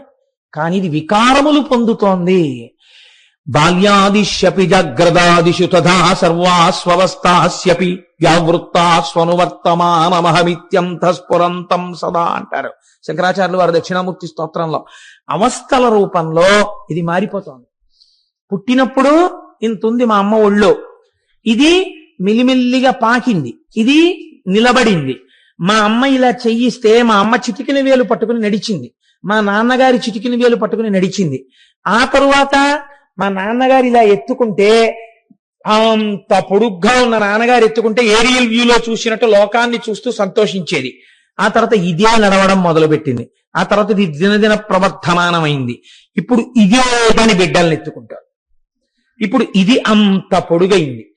కొన్నాళ్లు పోయిన తర్వాత ఇది తరిగిపోతుంది, ఇది జర్జరీభూతం అయిపోతుంది, ఇది ముడతలు పడిపోతుంది, ఇది ఇంత ధాటిగా మాట్లాడలేదు, ఇది క్రమక్రమంగా క్షీణించిపోయి ఇది నేను తినలేను అంటుంది, దంతపుష్టి లేదు అంటుంది, అని ఇది నాకు జీర్ణం అవ్వట్లేదు అంటుంది. కొన్నాళ్ళకి ఇది లేని స్థితి వచ్చేస్తుంది. అంటే ఏది శాశ్వతమో తెలిపోతుంది, తొడుక్కున్నది వెళ్ళిపోయింది. తొడగబడినది చివరి స్థితికి బూదిగా మారిపోయింది. ఎవరు దీనికి నమస్కరించారో వారందరూ వచ్చి నమస్కారం చేసి దీన్ని తీసుకెళ్లి గౌరవంగా బూది చేసేస్తారు. కాబట్టి చిట్ట చివరికి ఏమవుతోంది? ఇదంతా బూది అయిపోతోంది. ఎవరు ఈ ఢమరుకతో సృష్టిస్తున్నాడో వాడే దీనిలోకి లోకాన్నంతటిని లయం చేస్తున్నాడు. ఈ రెంటికి మధ్యలో ఏముంది? కొన్నాళ్ళు ఖాళీ ఉంది. ఇది బ్రతుకు, భవతి, ఉన్నావు అన్నటువంటి విశేషం. డేట్ ఆఫ్ బర్త్ కి డేట్ ఆఫ్ డెత్ కి మధ్యలో ఉన్నటువంటి టైం. ఇది ఏమంటున్నావు? నేనున్నానని ఇది చూపిస్తున్నావు. ఇది ఉండేది కాదు, వెళ్ళిపోవడానికి పరుగులు తీస్తోంది. ప్రతి క్షణం అది దాని గమ్యం వైపుకు పరుగులు తీసేస్తోంది, అది వెళ్ళిపోవడానికి సిద్ధంగా ఉంది. మరి వెళ్ళిపోయేది ఎందుకు ఇచ్చినట్టు? వెళ్ళిపోయే దాంట్లో కూర్చుని వేలం దాన్ని పట్టుకోవాలి. కాబట్టి దీనికి మధ్యలో నవ్వుతున్నవాడు వాడు ఉన్నాడు, వాణ్ణి పట్టుకున్నావా ఇది అందులో పడిపోయినా నువ్వు మాత్రం వీడిగా ఉండిపోతావు. ఇది నటరాజు, ఇది ఆనంద తాండవం, ఇది నువ్వు పొందవలసిన ఆనందం. నువ్వే ఆనంద స్వరూపివై నిలబడిపోవాలి ఇలాగా. ఇది ఊర్ధ్వముఖమునందు మీకు కనపడేటటువంటి తత్వం. కాబట్టి భవతి, ఉన్నట్టుగా కాసేపు నిలబెట్టిన వాడెవడు అని స్థితికారుడు అంటారు. ఇప్పుడు ఈ నవ్వుతున్న ముఖము స్థితికారుడే విష్ణువు. ఇప్పుడు విష్ణువు ఎక్కడున్నారు నాకు చెప్పండి? శివుడే విష్ణువు, విష్ణువే శివుడు. అసలు తత్వతః రెండు పదార్థాలు ఎక్కడున్నాయి? అన్ని పదార్థాలు ఉండవు లోకంలో. అలా ఉంటే అంతకన్నా చిత్రమైన విషయం ఇంకోట్లేదు. శాస్త్రం ఆ మాటని ఒప్పుకోలేదు అసలు వేదం. ఏకో దేవః సర్వభూతాంతరాత్మ సర్వభూతాదివాస సాక్షి చేతో కేవలో నిర్గుణశ్చ అని చెప్తోంది శృతి. అన్నిలో ఉన్నదొక్కటే, అదొక్కటే ఇన్ని రూపాలుగా భావిస్తోంది. నువ్వు భాగవతం చెప్పినప్పుడు అది కృష్ణుడని చెప్పు, నువ్వు వెంకటాచల వైభవం చెప్పినప్పుడు అది వెంకటేశ్వరుడని చెప్పు, నువ్వు అమ్మవారి గురించి చెప్పినప్పుడు సౌందర్యలహరిలోని జగజ్జనని అని చెప్పు, నువ్వు అది శివమహాపురాణం చెప్పినప్పుడు శివుడని చెప్పు. నువ్వు ఏ పేరు పెట్టి పిలిచినా అది మాత్రము పరబ్రహ్మము. ఇది మనకి బోధ చెయ్యడానికి శాస్త్రం ప్రయత్నం చేసింది. ఈ తత్వాన్ని ఆవిష్కరించడానికి ఆనంద తాండవ మూర్తి వచ్చింది. అయితే ఇబ్బంది ఎక్కడొస్తుందంటే దీనికి మీ ప్రయత్నం లేదు కదండి. ఈ పుట్టుకలో, ఈ ఢమరుక పుట్టడంలో, ధ్వనిలో మీ ప్రమేయం లేదు. పుట్టాం. అగ్నిలో పడ్డంలో మీ ప్రమేయం లేదు. ఒక రోజున ఊపిరి ఆగిపోతుంది, పడిపోతుంది, శరీరం బూది అయిపోతుంది. మీ ప్రయత్నం దేనికి కావాలి? ఈ మధ్యలో దాన్ని తెలుసుకుని ఇందులోకి వెళ్ళిపోవడానికి కావాలి. మధ్యలో ఉన్నవాడు మీరైపోవాలి, మీరు ఆనంద స్వరూపం అయిపోవాలి. ఆనందమే ఆత్మ. ఈ ఆత్మ మీరు కావాలి, మీరు ఆత్మని తెలుసుకోవాలి. మీరు ఆత్మయే అయి ఉన్నారు, కానీ మీరు భయపడుతున్నారు నేను కాదని. ఇప్పుడు ఆ ఎరుక రావాలి. ఈ ఎరుక ఎలా వస్తుంది? చెప్పేవాడు వాడు ఉండాలి. వాడు మళ్ళీ వీడు పొందబడేవాడు, వాడు చెప్పేవాడు ఉంటే రెండవుతాయి. వాడే చెప్పాలి. వాడు ఎలా చెప్పాలి? వాడు పైన ఏది ఊర్ధ్వముఖంగా పెరిగి పొందాలో దాన్ని అధోముఖంగా వాడు చెప్పాడు, కింద చెప్పాడు. ఎంత చిత్రం చూడండి. ఎందుకని అలా చెప్పాలి అంటే సృష్టి 4 రకాలుగా జరుగుతుంది, 4 స్వరూపాలుగా. ఒకటి జరాయుజములు. జరాయుజములు అంటే మావితో పుడతాయి. 2 అండజములు, గుడ్డులోంచి పుడతాయి. 3 స్వేదజములు, చెమటలోంచి పుడతాయి, పేలు. నాలుగవది ఉద్భుజములు, భూమిలోంచి చీల్చుకుని వస్తాయి, చెట్లు మొదలైనవి. ఇందులో చెట్లు పక్కన పెట్టండి, ఎందుకంటే కదలిక లేదు.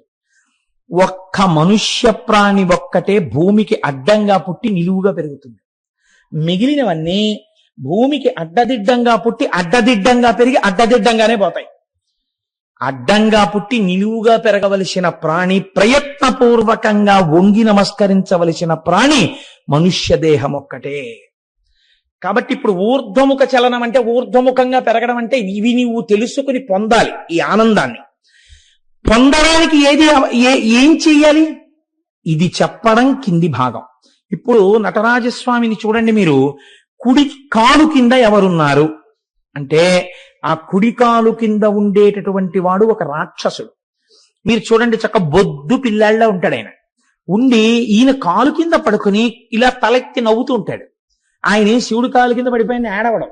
చిత్రం ఏమిటో తెలుసా అండి? మాయా అన్నదాన్ని నిర్మూలనము చేయలేరు మీరు. మాయని మీరు గెలవగలరు అంతే. మాయని గెలిస్తే మీకు శివుడు తెలుస్తాడు. ఇప్పుడు ఈ మాయని గెలవడమే రాక్షసుణ్ణి తొక్కి పట్టడం. కుడికాలు కింద, కుడికాలుతో తొక్కి పడతారు. ఎడమ కాలు బ్రాహ్మీ స్థితిని చూపిస్తుంది. శాస్త్రంలో చిత్రం ఏమిటో తెలుసా అండి? చేతుల దగ్గర కాళ్ళ దగ్గర వచ్చేటప్పటికీ ఒక స్థితి మారుతుంది ఆధ్యాత్మికంలో.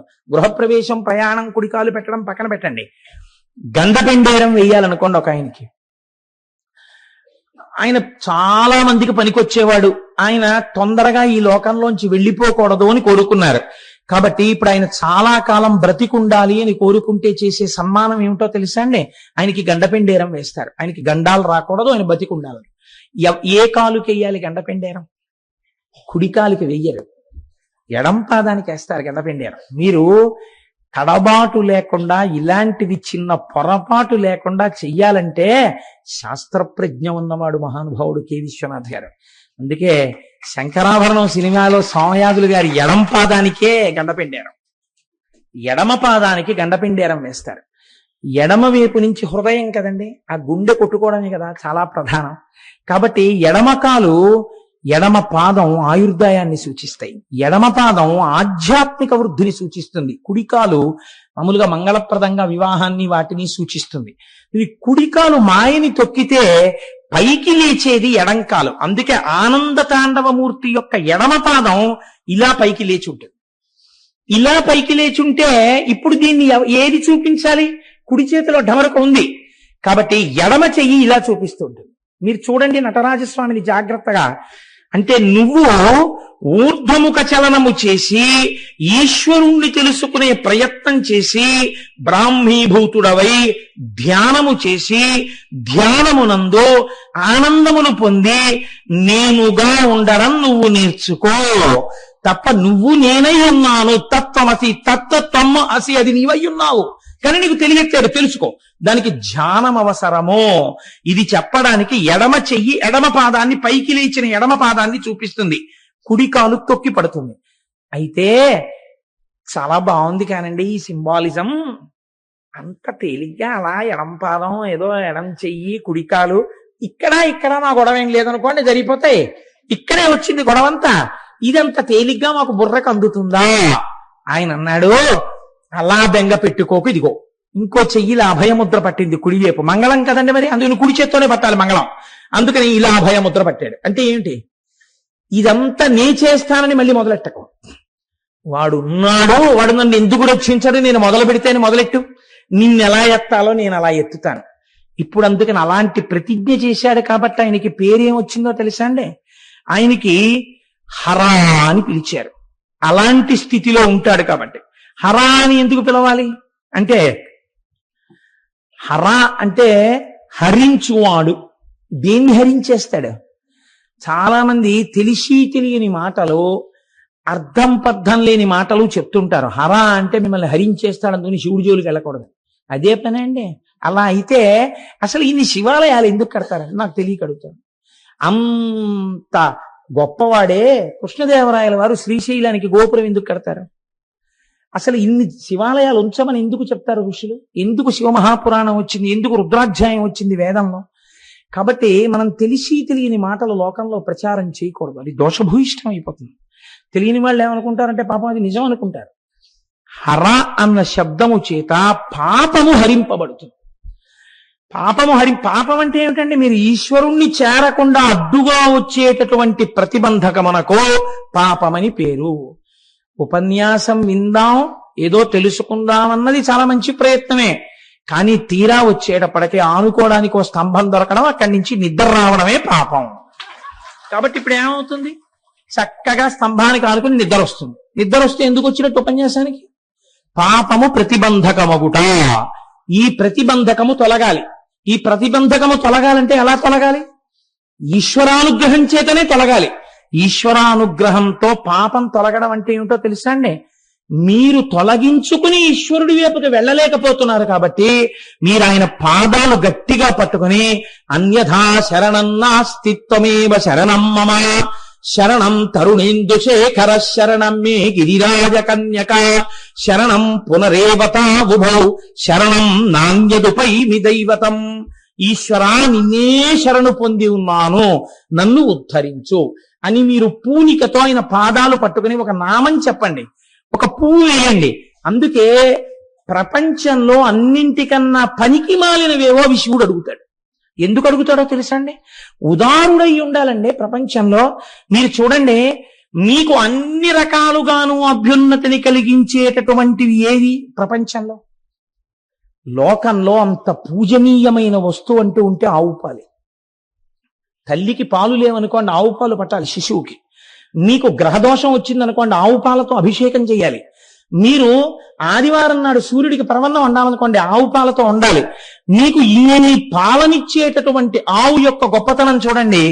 మీరు నాకు నెలకి 10,000 రూపాయలతో 10,000 రూపాయల సామాగ్రి పెడితే తప్ప నేను చెంబుడు పాలు ఇవ్వాలని ఆవు ఉందనుకోండి, అసలు ఆవు అన్నదే ఉండదు ఈ లోకంలో. కానీ మీ ఎవ్వరికీ అక్కర్లేని గడ్డి తాను తిని మీకు పాలు ఇచ్చేస్తుంది. ఇవ్వడంలో కూడా చిత్రం చూడండి. మీరేం చెయ్యాలి పాలు పొందడానికి? మీరేం చెయ్యక్కర్లా, దూడను వదిలితే చాలు. దూడ ఇలా వెళ్ళి ఆ శిరములను పట్టుకుని సప్పరించేటప్పటికి పాలు వదులుతుంది. తిన్న ఆహారాన్ని వెనక్కి తీస్తుంది ఆవు. దానికి ఆ శక్తి ఉంది. జీర్ణం చేసేటప్పుడు గబగబా తినేసి ఉండలు ఉండలుగా మళ్ళీ వెనక్కి తెచ్చుకుని మళ్ళీ అలా తాదాత్మ్యంతో నవ్వులుతుంది. నవిలి నురగలు వస్తుంటాయి పక్క నుంచి. అప్పుడు మళ్ళీ మింగి, నిజంగా చాలా చిత్రంగా ఉంటుందండి. ఎక్కడైనా చెట్టు కింద ఆవు కనపడితే చక్కగా అలా చూస్తుండేవాడిని నేను పూర్వం. ఎందుకంటే అది నెమర వేసుకుంటున్నప్పుడు చూస్తుంటే నిజంగా బా ఏవి ధ్యానముద్రలో ఉందిరా ఇది అనిపిస్తుంది. నేను కోటేశ్వరరావు చెప్పారని కాదు, మీరు చూడండి, ఒక ఉండల అది మింగింది ఇలా కంఠంలోంచి కడుపులోకి వెళ్ళిపోతుంది. ఒక్క క్షణం వ్యవధిస్తుంది, అలా నిలబడుతుంది నోరు మూసుకొని, అంతే అంటుంది. ఈ కడుపులోంచి ఇంకొక ఉండ మీకు కనపడుతుంటుంది. కనపడుతుండగా ఒక ఉండ ఇలా ముందుకొచ్చి కంఠంలోంచి నోట్లోకి వస్తుంది. ఇప్పుడు మళ్ళీ నోరు తెరిచి గడ్డిగా ఉండ మీకు కనపడుతుంది. దాన్ని మళ్ళీ బాగా నవ్వులుతుంది. నవిలి మళ్ళీ మింగుతుంది. ఈ మింగబడినది బాగా నవలవలసినది కలవ వావులో. ఏం ఆశ్చర్యం అండి! మీరు మళ్ళీ కట్టేస్తారేమో అని దొరికింది గబగబా తినేస్తుంది. తర్వాత మీరు కట్టేసినా మీకోసం సాయంకాలానికి అటువంటి పాలు సిద్ధం చేస్తుంది. ఇలా దూడొచ్చి చప్పరిస్తే తిన్న ఆహారాన్ని వెనక్కి తీయగలిగిన ఆవు పాలని వెనక్కి తీయడం చేత కాదు, తీయది వెనక్కి. వీడొచ్చి పితికేస్తున్నాడని తెలిసినా మీరు ఇలా చల్లి నీళ్లు ఆ శిరాన్ని పట్టుకుని పిండేస్తుంటే పాలని మాత్రం వెనక్కి తీరు, వదిలిపెట్టేస్తారు. లోకమునందు మహోదయులైనటువంటి వారి యొక్క విషయాలన్నీ అలాగే ఉంటాయి. శివుడు కూడా అంతే. అందుకే 2 చాలా ఆయనకి, ఎవ్వరికీ పనికిరానివి. ఒక జిల్లేడు పువ్వు, ఒక తుమ్మి పువ్వు. ఈ 2 ఆయనకి చాలు. తుమ్మి పూలు ఎవరు దండలు కట్టుకుని తలలో పెట్టుకోరు. తుమ్మి పూలు ఎవరు అంత ఓపిగ్గా కొయ్యరు. కానీ ఆ తుమ్మి పూలు తీసుకొచ్చి ఇలా వేస్తే చాలు, పొంగిపోతాడు. జిల్లేడు సాధారణంగా పాడుపోయిపోయిన ఇళ్లలో ఉంటుంది, అందులోకి అసలు ఎవరు వెళ్ళరు. కాబట్టి మీరు జిల్లేడు పూలు కోసుకున్నారంటే అదేంటంటే పూలన్నీ కోస్తున్నారు అని ఎవరు అడగరు. ఆ జిల్లేడు పువ్వు ఈ 2 వేస్తే చాలు, పొంగిపోతాడు ఆయన. అబ్బబ్బబ్బబ్బా ఎంత పూజ చేసేసావురా అంటట. కాబట్టి చాలా తేలిక వాటిని బుచ్చుకుని పెద్ద ఫలితాలను ఇస్తాను. ఎందుకు భయపడతావు? ఇది అభయముద్ర. అసలు అలా చేస్తానను చాలు. ఇలా ఓ తుమ్మి పువ్వు పట్టుకొచ్చి ఇలా ఓ పాదం మీద వేయి చాలు, నిన్ను కౌగిలించేసుకుంటాను నా వాణ్ణని. ఇది హర, నీ పాపాన్ని హరిస్తాను. హరించడంలో ఒక చిత్రం ఉంది. ఈ హరించినప్పుడు క్రమంగా పెరుగుతాడు ఉపాసకుడు. పెరిగి శివ అంటే మంగళాన్ని చేరుతాడు. నేను ఈశ్వర నీవాడను కావాలి అంటాడు. ఇప్పుడు ఈ స్థితి ఎలా ఉంటుందో తెలుసా అండి? తన వారి మధ్యలోనే ఉంటాడు, తన భార్యతో ఉంటాడు, తన పిల్లలతో ఉంటాడు, అందరూ తన వాళ్ళతో ఉంటాడు. కానీ తన వాడు ఎవడు అని అడిగితే లోపల మాత్రం నా శివుడు అంటూ ఉంటాడు. పైకండి అస్తమానం అలా అంటే ఇంట్లో గొడవలు వస్తాయి. అలా పైకి అనక్కర్లేదు, నేను చేరవలసినది శివుడనే అంటుంటాడు. ఇప్పుడు ఇలా అంటుంటే ఏమవుతుంది? భార్య భర్తని చేరడానికి ఎలా తపిస్తుందో తాను శంకరుణ్ణి చేరడానికి అలా తపిస్తాడు. అందుకే నాయిక నాయక భావనలతో కవిత్వాలన్నీ వచ్చాయండి. రమణ భగవానులంతటి వారు అరుణాచల అక్షర మణిమాల అని చెప్పి రచన చేసి అరుణాచలేశ్వరుణ్ణి పెళ్లి కొడుకుగా తన్ని పెళ్లి కూతురుగా సంభావన చేసుకున్నారు. ఎందుకు చేస్తారో తెలుసా? అలాగే వైష్ణవ సంప్రదాయం నందు ఆళ్వారులు అని అంటారు. ఆళ్వారులు అంటే ఏమిటో తెలుసా అండి మీకు? సమస్త శుభలక్షణములు కలిగినటువంటి స్త్రీ ఒక అర్థంలో. అందుకే మీరు పూర్వ రాజశాసనాలు చూస్తే ఫలానా ఆళ్వారిని రాజు పెళ్ళాడని ఉంటుంది.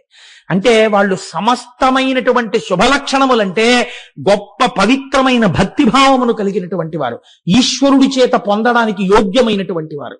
అలాగే మీరు ఈశ్వరుణ్ణే పొందాలనుకున్నప్పుడు భార్య భర్తని చేరినట్టు తాను ఈశ్వరుణ్ణి చేరాలని ఒక్కడే పురుషుడున్నాడు. పతిం విశ్వస్యాత్మేశ్వరగం శాశ్వతగం శివం అచ్యుతం అంటాడు.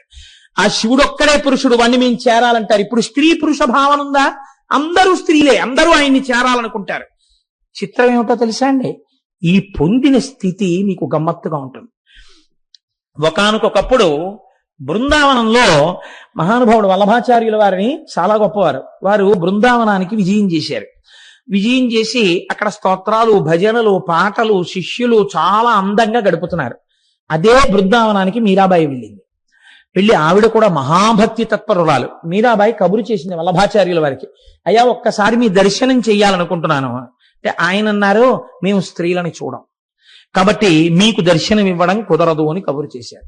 అంటే మీరాబాయి అంది, ఇప్పటి వరకు నేను లోకంలో ఒక్కడే పురుషుడు అనుకున్నాను, రెండో పురుషుడు బృందావనానికి వచ్చాడా అని కబురు చేసింది. కబురు చేస్తే వల్లభాచార్యుల వారు తెల్లబోయారు. ఏమిటి మాట అని అడిగారు. సమస్త జగత్తు పొందవలసినది కృష్ణుడిని ఒక్కడే, అందుకని నాకు తెలిసి కృష్ణుడు ఒక్కడే పురుషుడు, అందరూ ఆయన్ని చేరుతారు. కృష్ అంటే నిరతిశయ ఆనందం. అందుకే మీకు ఇందాక చెప్పా, కృష్ణుడన్నా శివుడన్నా అన్ని ఒక్కటే అని. ఇప్పుడు కొత్తగా వల్లభాచార్యులు వారు ఒక ఆయన వచ్చి, నేను పురుషుణ్ణి కాబట్టి స్త్రీని చూడండి అంటున్నారు, ఈయనకో ఇంకో పురుషుడు కూడా ఉన్నాడా బృందావనంలో అని అడిగాను అన్నారు.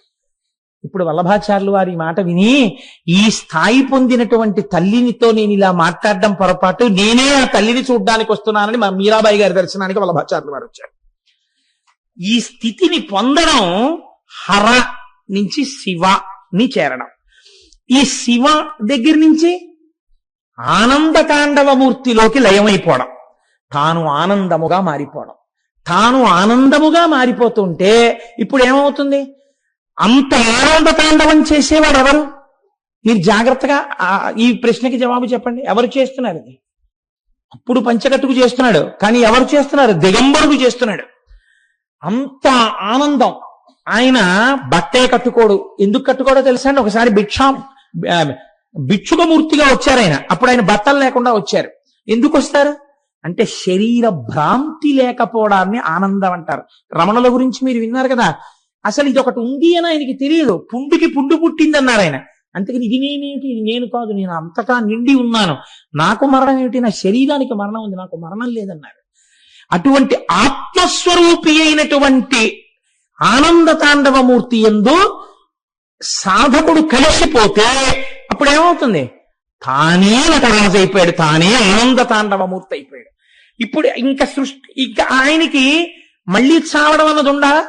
ఇదే ఆఖరి చావు, శరీరానికి ఇదే చిట్ట చివరి చావు. ఇంకొకసారి చావడం. ఎందుకు చావడం? ఇంకొకసారి పుట్టడు కనుక. ఇది దేని వలన వస్తోంది? మీరు బాగా గుర్తుపట్టండి. శివుడి యొక్క విశేషములు వేటిని మీరు సామాన్యంగా తీసుకోవడానికి ఉండవు. ఇది దేని వలన వస్తోంది? మీరు కేవలంగా ఒక నటరాజస్వామి వారి మూర్తిని పెట్టుకుని అష్టోత్తరం చేస్తాను, సహస్రం చేస్తాను, నటరాజస్వామి వారి మీద నేను పెద్ద పెద్ద స్తోత్రాలు చేస్తాను అంటే మీకు ఈ నటరాజ తత్వము ఆవిష్కరింపబడుతుందా? మీకు లోపల జీర్ణం అవుతుందా? జీర్ణము కాదు. ఇలా చూడాలన్న కోరిక పుట్టడమే చాలా కష్టం అండి. అసలు అలా తెలుసుకుని అలా చూడాలని కోరిక పుట్టినా అది నిలబడడం ఇంకా కష్టం. ఎందుకనంటే కింద నవ్వుతూ ఒకడు చచ్చిపోడు, బతికే ఉంటాడు కుడికాలు కింద. వాడు ఎప్పుడు లేచి పట్టేసుకుంటాడో మళ్ళీ తెలియదు. ఎప్పుడైనా మాయ మళ్ళీ పట్టేస్తుందంటే పట్టేసి మళ్ళీ పడిపోతాడంతే కూపంలోకి. అలా ఎప్పుడు పడిపోతాడో తెలియదు. మీకు నేను ఒక ఉదాహరణ చూపిస్తాను, చాలా ఆశ్చర్యకరంగా ఉంటుంది. రావణాసురుడు శంకరుణ్ణి ప్రార్థన చేశాడు.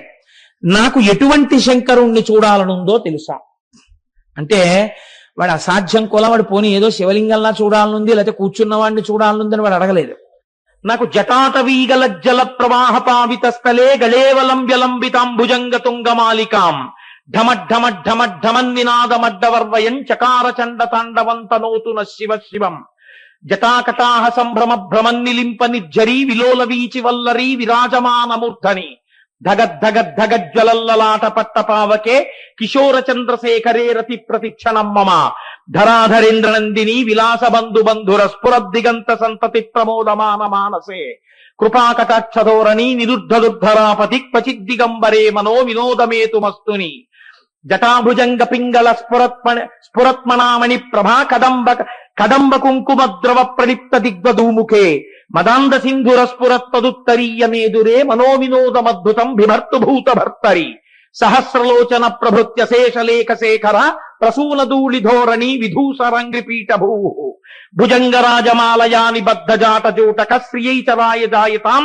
చకోర బంధుశేఖర లలాట చత్తరజ్జలద్ధనంజయ స్ఫులింగబాని పీత పంచసాయ కన్నమన్నిలింప నాయకం సుధామయూఖలేఖయా విరాజమాన శేఖరం మహాకపాలి సంపదే శిరోజటాలమస్తున కరాల పాల పట్టిక ధగద్ధగద్ధగద్ధగజ్జలల్లలాట పట్టపావక ధనంజయాధరీకృత ప్రచండ పంచసాయకే ధరాధరేంద్ర నందినీ కుచగ్ర చిత్ర పత్రక ప్రకల్పనైక శిల్పిని త్రిలోచనేమతిర్మమ నవీన మేఘ మండలీ నిరుద్ధదుర్ధరాపది కుహూనిషీదినీతమ ప్రబద్ధబద్ధ కందర నిలింప నిర్జరీధర స్తనోతు కృత్తి సింధుర కళానిధాన బంధుర శ్రీయం జగద్ధురంధర అంటూ అగర్వ సర్వమంగళా కళాకదంబ మంజరీరస ప్రవాహ మాధురీ విజృంభణా మధువ్రతం స్మరాంతకం పురాంతకం మఖాంతకం గజాంధకాంతకాంతకం తమంతకాంతకం భజే పృషద్విచిత్ర తల్పయోర్ భుజంగముక్తికస్రజో గరిష్టరత్నలోష్టయో సుహృద్ది పక్షపక్షయో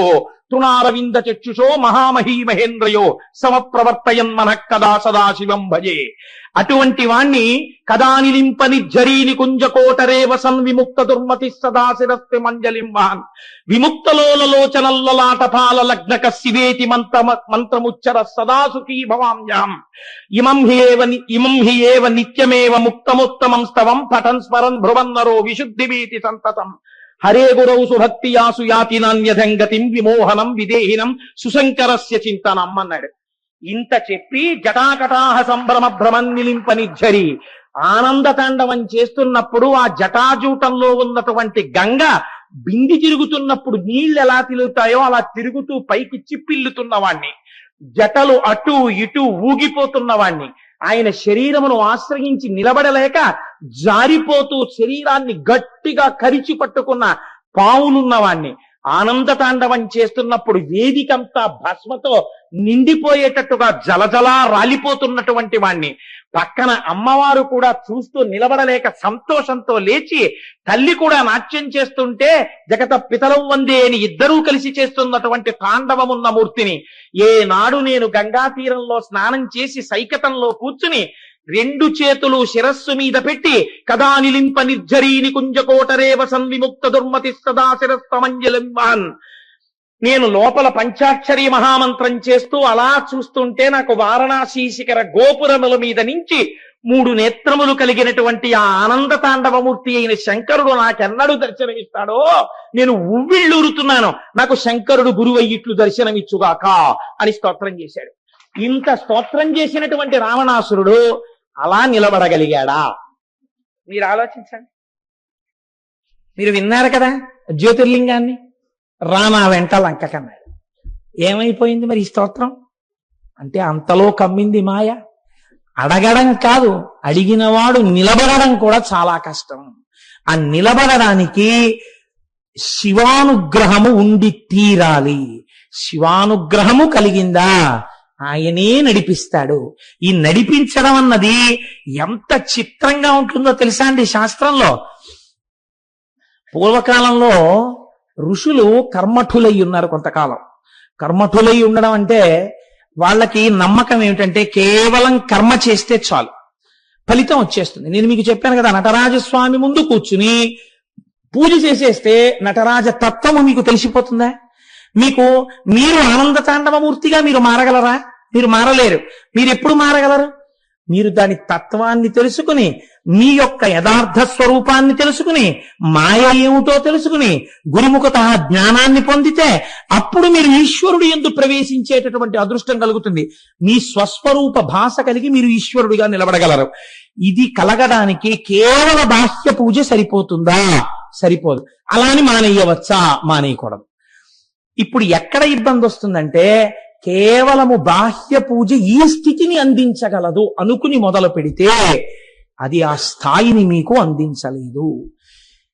ఇప్పుడు దోషం ఎక్కడొస్తుందంటే, పూజ చెయ్యడంలో దోషం లేదండి. జ్ఞాని కూడా పూజ చేస్తాడు, హాయిగా చేయొచ్చు, తప్పేం లేదు. కానీ పూజ చేసేటప్పుడు ఈ పూజ పండి ఫలించి ఈశ్వరానుగ్రహంగా మారి నాకు జ్ఞానాన్ని ఇస్తుంది అని పూజ చెయ్యాలి తప్ప కేవలం ఈ పూజను ఉద్ధరించేసి ఈశ్వరుల్లో కలిపేస్తుందని అనుకుంటే కించిత్ పొరపాటు అయినట్టు. ఇప్పుడు చూడండి ఎక్కడ దోషం జరిగింది మునుల వలన. వాళ్ళు అన్నారు, మేము శివలింగానికి పూజ చేస్తే చాలు. వాళ్ళ భార్యలు ఎటువంటి వారు?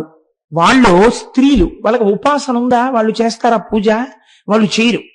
వాళ్ళు చేయకపోయినా వాళ్ళు ఏం చేశారు? వాళ్ళు చెయ్యకుండా వాళ్ళు అన్నారు, ఈశ్వర పూజ దేని కొరకు? ఈశ్వరానుగ్రహము కొరకు. ఆ ఈశ్వరుడు నిజమైన నేను నాది, దాన్ని చేరుకోవాలి తప్ప కేవలము పూజ రక్షించదు. పూజ చేత ప్రీతి పొందిన ఈశ్వర అనుగ్రహము మనని రక్షిస్తుంది అని వీళ్ళు నమ్మారు. వీళ్ళు ఆడవాళ్ళు, వాళ్ళు మొగాళ్ళు. వీళ్ళు భర్తలతో ఈ మాట చెప్పలేరు కదా ధైర్యంగా. అందుకని వీళ్ళు రోజు కర్మలంపటులై పూజ ఒక్కటే చేసేవారు, జ్ఞానం వైపుకి వెళ్ళలేదు. ఒకానొకనాడు అరణ్యంలోకి దర్భలు సేకరించుకుని, మారేడు దళాలు సేకరించుకుని, పువ్వులు సేకరించుకుని రావడం కోసమని వెళ్ళారు. పరమశివుడు గొప్ప సౌందర్య రాశి అయి, రాశీభూతమైన అందమై, అసలు కన్ను విప్పి చూసిన తరువాత ఇంకా కన్ను ముయ్యలేనంత అందగాడై ఆయన ఈ దారుకావనంలో ఈ మునులు ఉండేటటువంటి ఆ కుటీరముల దగ్గరకు వచ్చాడు. రావడంలో ఒక చిత్రం చేశాడు. ఎలా వచ్చాడు? ఒంటి మీద నూలు పోగు లేకుండా వచ్చాడు. ఇది భిక్షాటనమూర్తి అని చాలా సౌందర్య రాశి. మీకు చాలా చోట్ల ఈ మూర్తి ఉంటుంది. వస్త్రము లేని భాగాన్ని ఒక పాము చుట్టుకున్నట్టుగా వేస్తూ ఉంటారు ఫోటోలు. నేను ఎక్కడ చూశానో నాకు స్ఫురణలో లేదు, కానీ చాలా పెద్ద ఫోటో. భిక్షాటనమూర్తి ఎంత అందంగా ఉంటుందో. ఇటువంటి భిక్షాటనమూర్తిగా వస్తే ఈ మునుల యొక్క భార్యలు భాగవతంలో కృష్ణుడు రాసలీల చేసిన సందర్భంలోలా తమ బిడ్డల్ని భర్తల్ని విడిచిపెట్టి వీరందరూ వెళ్లి శంకరుణ్ణి కౌగిలించుకున్నారు. దీని యందు మీరు దోషం పట్టకూడదు. వీళ్ళు ఎందుకు వదిలిపెట్టారు తత్వం చూడాలి. వీళ్ళు ఏది వదిలినట్టు? నేను నాది, ఈ రెండు వదిలిపెట్టారు. ఇది నేను కాదు, దీనికి సంబంధించినవి నావి కావు. యథార్థమైన నేనేది, లోనున్న నేను నేను. అదే ఇప్పుడు నేల మీద ఇలా నడుస్తూ వచ్చింది. అదే నేను, నేనే అది. కాబట్టి దానిలో చేరిపోవాలి. ఇది కౌగిలించుకోవడం అంటే, ఆలింగనం అంటే. తప్ప దోషభూయిష్టంగా మీరు ఆలోచించకూడదు దాని గురించి. ఇప్పుడు మునులు వచ్చారు. వాళ్ళకి జ్ఞానం ఉందా? నేను నాది వదలడం వాళ్ళకి తెలుసా? తెలియదు. వాళ్ళకేం తెలుసు? కర్మ తెలుసు అంతే. పూజ ఒక్కటే తెలుసు వాళ్ళకి. బాహ్యమునందు తెలియని వాళ్ళల్లా ఉన్నవాళ్ళు వీరు. వీళ్ళింత జ్ఞానంతో ఉన్నారు. చాలా జ్ఞానంతో ఉన్న వాళ్ళల్లా వాళ్ళు ఉన్నారు. వాళ్ళు కేవలము కర్మ దగ్గర మాత్రమే నిలబడిపోయారు. కాబట్టి ఇప్పుడు వాళ్ళకి ఎలా కనపడ్డాడు శివుడు? తమ భార్యలని ఎత్తుకుపోతున్న వాళ్ళ కనపడ్డాడు. ఇంత అందగాడిగా వచ్చి మా భార్యల్ని తన వెంట వేసుకుపోతున్నాడు రా అనుకున్నాడు. కాబట్టి ఇప్పుడు వాళ్ళు ఏం నమ్మారు? వాళ్ళు కర్మని నమ్మారు. వాళ్ళకి సాక్షాత్తు శంకరుడు వచ్చాడు రా, ఆనంద తాండవమూర్తిగా. ఈ సృష్టి ఆయనది, తాను సృష్టించిన వస్తువులు ఇవన్నీ. ఆయనకి కర్మ దారుకావనానికి వచ్చి మన భార్యలను ఎత్తుకెళ్ళడం ఆయనే అనుకుంటే ఇలాంటి వాళ్ళని ఎంతమందిని సృష్టి చెయ్యగలడు? అని వాళ్ళు అనుకోలేదు. ఎందుకని? జ్ఞానము తగ్గింది, జ్ఞానము కలగలేదు. కలగకపోవడంలో వాళ్ళు వెంటనే హోమగుండాన్ని వ్రేల్చారు. వ్రేల్చి కర్మ చెయ్యడం మొదలుపెట్టారు. ఎటువంటి కర్మ? అభిచారిక హోమం మొదలుపెట్టారు. అంటే అందులోంచి ఉగ్రమైన శక్తుల్ని పుట్టించారు. పుట్టించి ఇప్పుడు అందులోంచి మొట్టమొదట ఒక ఏనుగుని సృష్టించారు. పెద్ద ఏనుగుని సృష్టించి ఆ ఎదురుగుండా ఉన్న వాణ్ణి సంహరించు అని ఆయన మీదకి ప్రయోగించారు. ఇప్పుడు ఈ అగ్నిహోత్రాన్ని వ్రేల్చడం కోసమని చెప్పి వీళ్ళు వాడినటువంటి మంత్రములు ఏమున్నాయో శబ్దశక్తి కదండి పుట్టింది. అగ్నిలోంచి పుట్టాలంటే శబ్దశక్తి కదా పుట్టింది. ఈ శబ్దశక్తి ఎవరి వల్ల వచ్చింది? శివుడి వల్లే వచ్చింది, డమరుకలోంచి. ఇది వాడి సొత్తే, వాడి మీద ప్రయోగిస్తే వాడి మీద ఎలా పనిచేస్తుందని వాళ్ళకి అర్థం కాలేదు. వాడు యజమానికి చెందిన వస్తువే ఒకటి కొత్తగా సృష్టించామని వాళ్ళు అనుకోలేరు. ఇది జ్ఞానం లేకపోవడం అంటే. ఇది భక్తి లోపించడం, జ్ఞానము లోపించడం, కేవలం కర్మఫలు కావడం. దిద్దుకోవాలి ఇది చాలా మంది లోకంలో. కాబట్టి ఇప్పుడు ఏమైంది? ఈ ఏనుగు శబ్దబలం దాని పని చేస్తుంది. అది శివుడి దగ్గరికి వెళ్ళింది. ఆయన ఏం చేశాడు? ఆనంద తాండవమూర్తి ఊర్ధ్వ తాండవమూర్తి అయ్యాడు. ఇప్పుడు ఇంకో కొత్త రూపం వచ్చింది.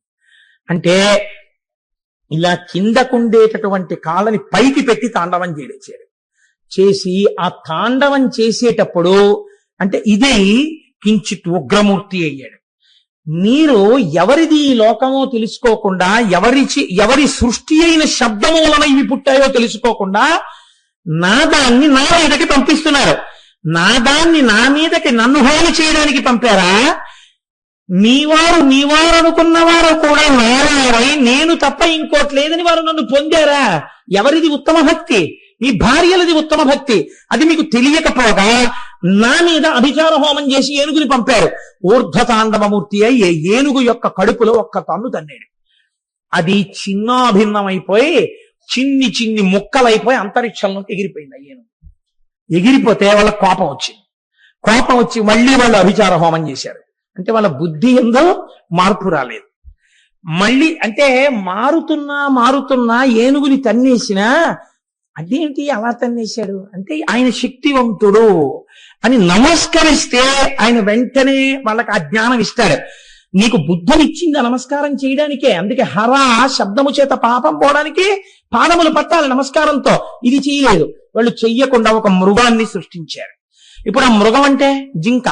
అది చక్క ఇలా అలా చూస్తూ, చూపులు అందం కదండి జింకకి, అది పరిగెత్తుకుంటూ శంకరుడి దగ్గరికి వెళ్ళింది. ఇప్పుడు శంకరుడు ఏం చేశాడంటే దాన్ని ఏం చేయలేదు, దానికన్నా అందంగా చూశాడు. చాలా అందమైన వాడు కదండి, అందమైన వాడు కాబట్టి అందమైన వాడి యొక్క గొప్పతనం ఎక్కడుంటుంది? అందం 90% చూపుల్లోనే ఉంటుంది. అన్నీ బాగుండి కళ్ళు బాగులేవు అనుకోండి, ఆ ముఖంలో అందం క్షీణించిపోతుంది. ఒక్కొక్కడు పైకి ఎంత బాగున్నా ఇలా చూపే ముటముటలాడిపోతుంది అనుకోండి, ఎవడో దగ్గరికి వెళ్ళాడు. చూపులు ప్రసన్నంగా ఉన్నాయనుకోండి, ఆయన్ని చేరుతారు నలుగురును. కాబట్టి ఇప్పుడు ఆయన బహుప్రసన్నమూర్తి ఏంటి, నా చూపుల కన్నా అందమా నీ చూపులు అన్నట్టుగా, ఏంటి అంతలా చంచలమైన చూపులతో వచ్చావు ఓ జింక అని తన అంతకన్నా అందంగా కళ్ళు తిప్పి చూశాడు.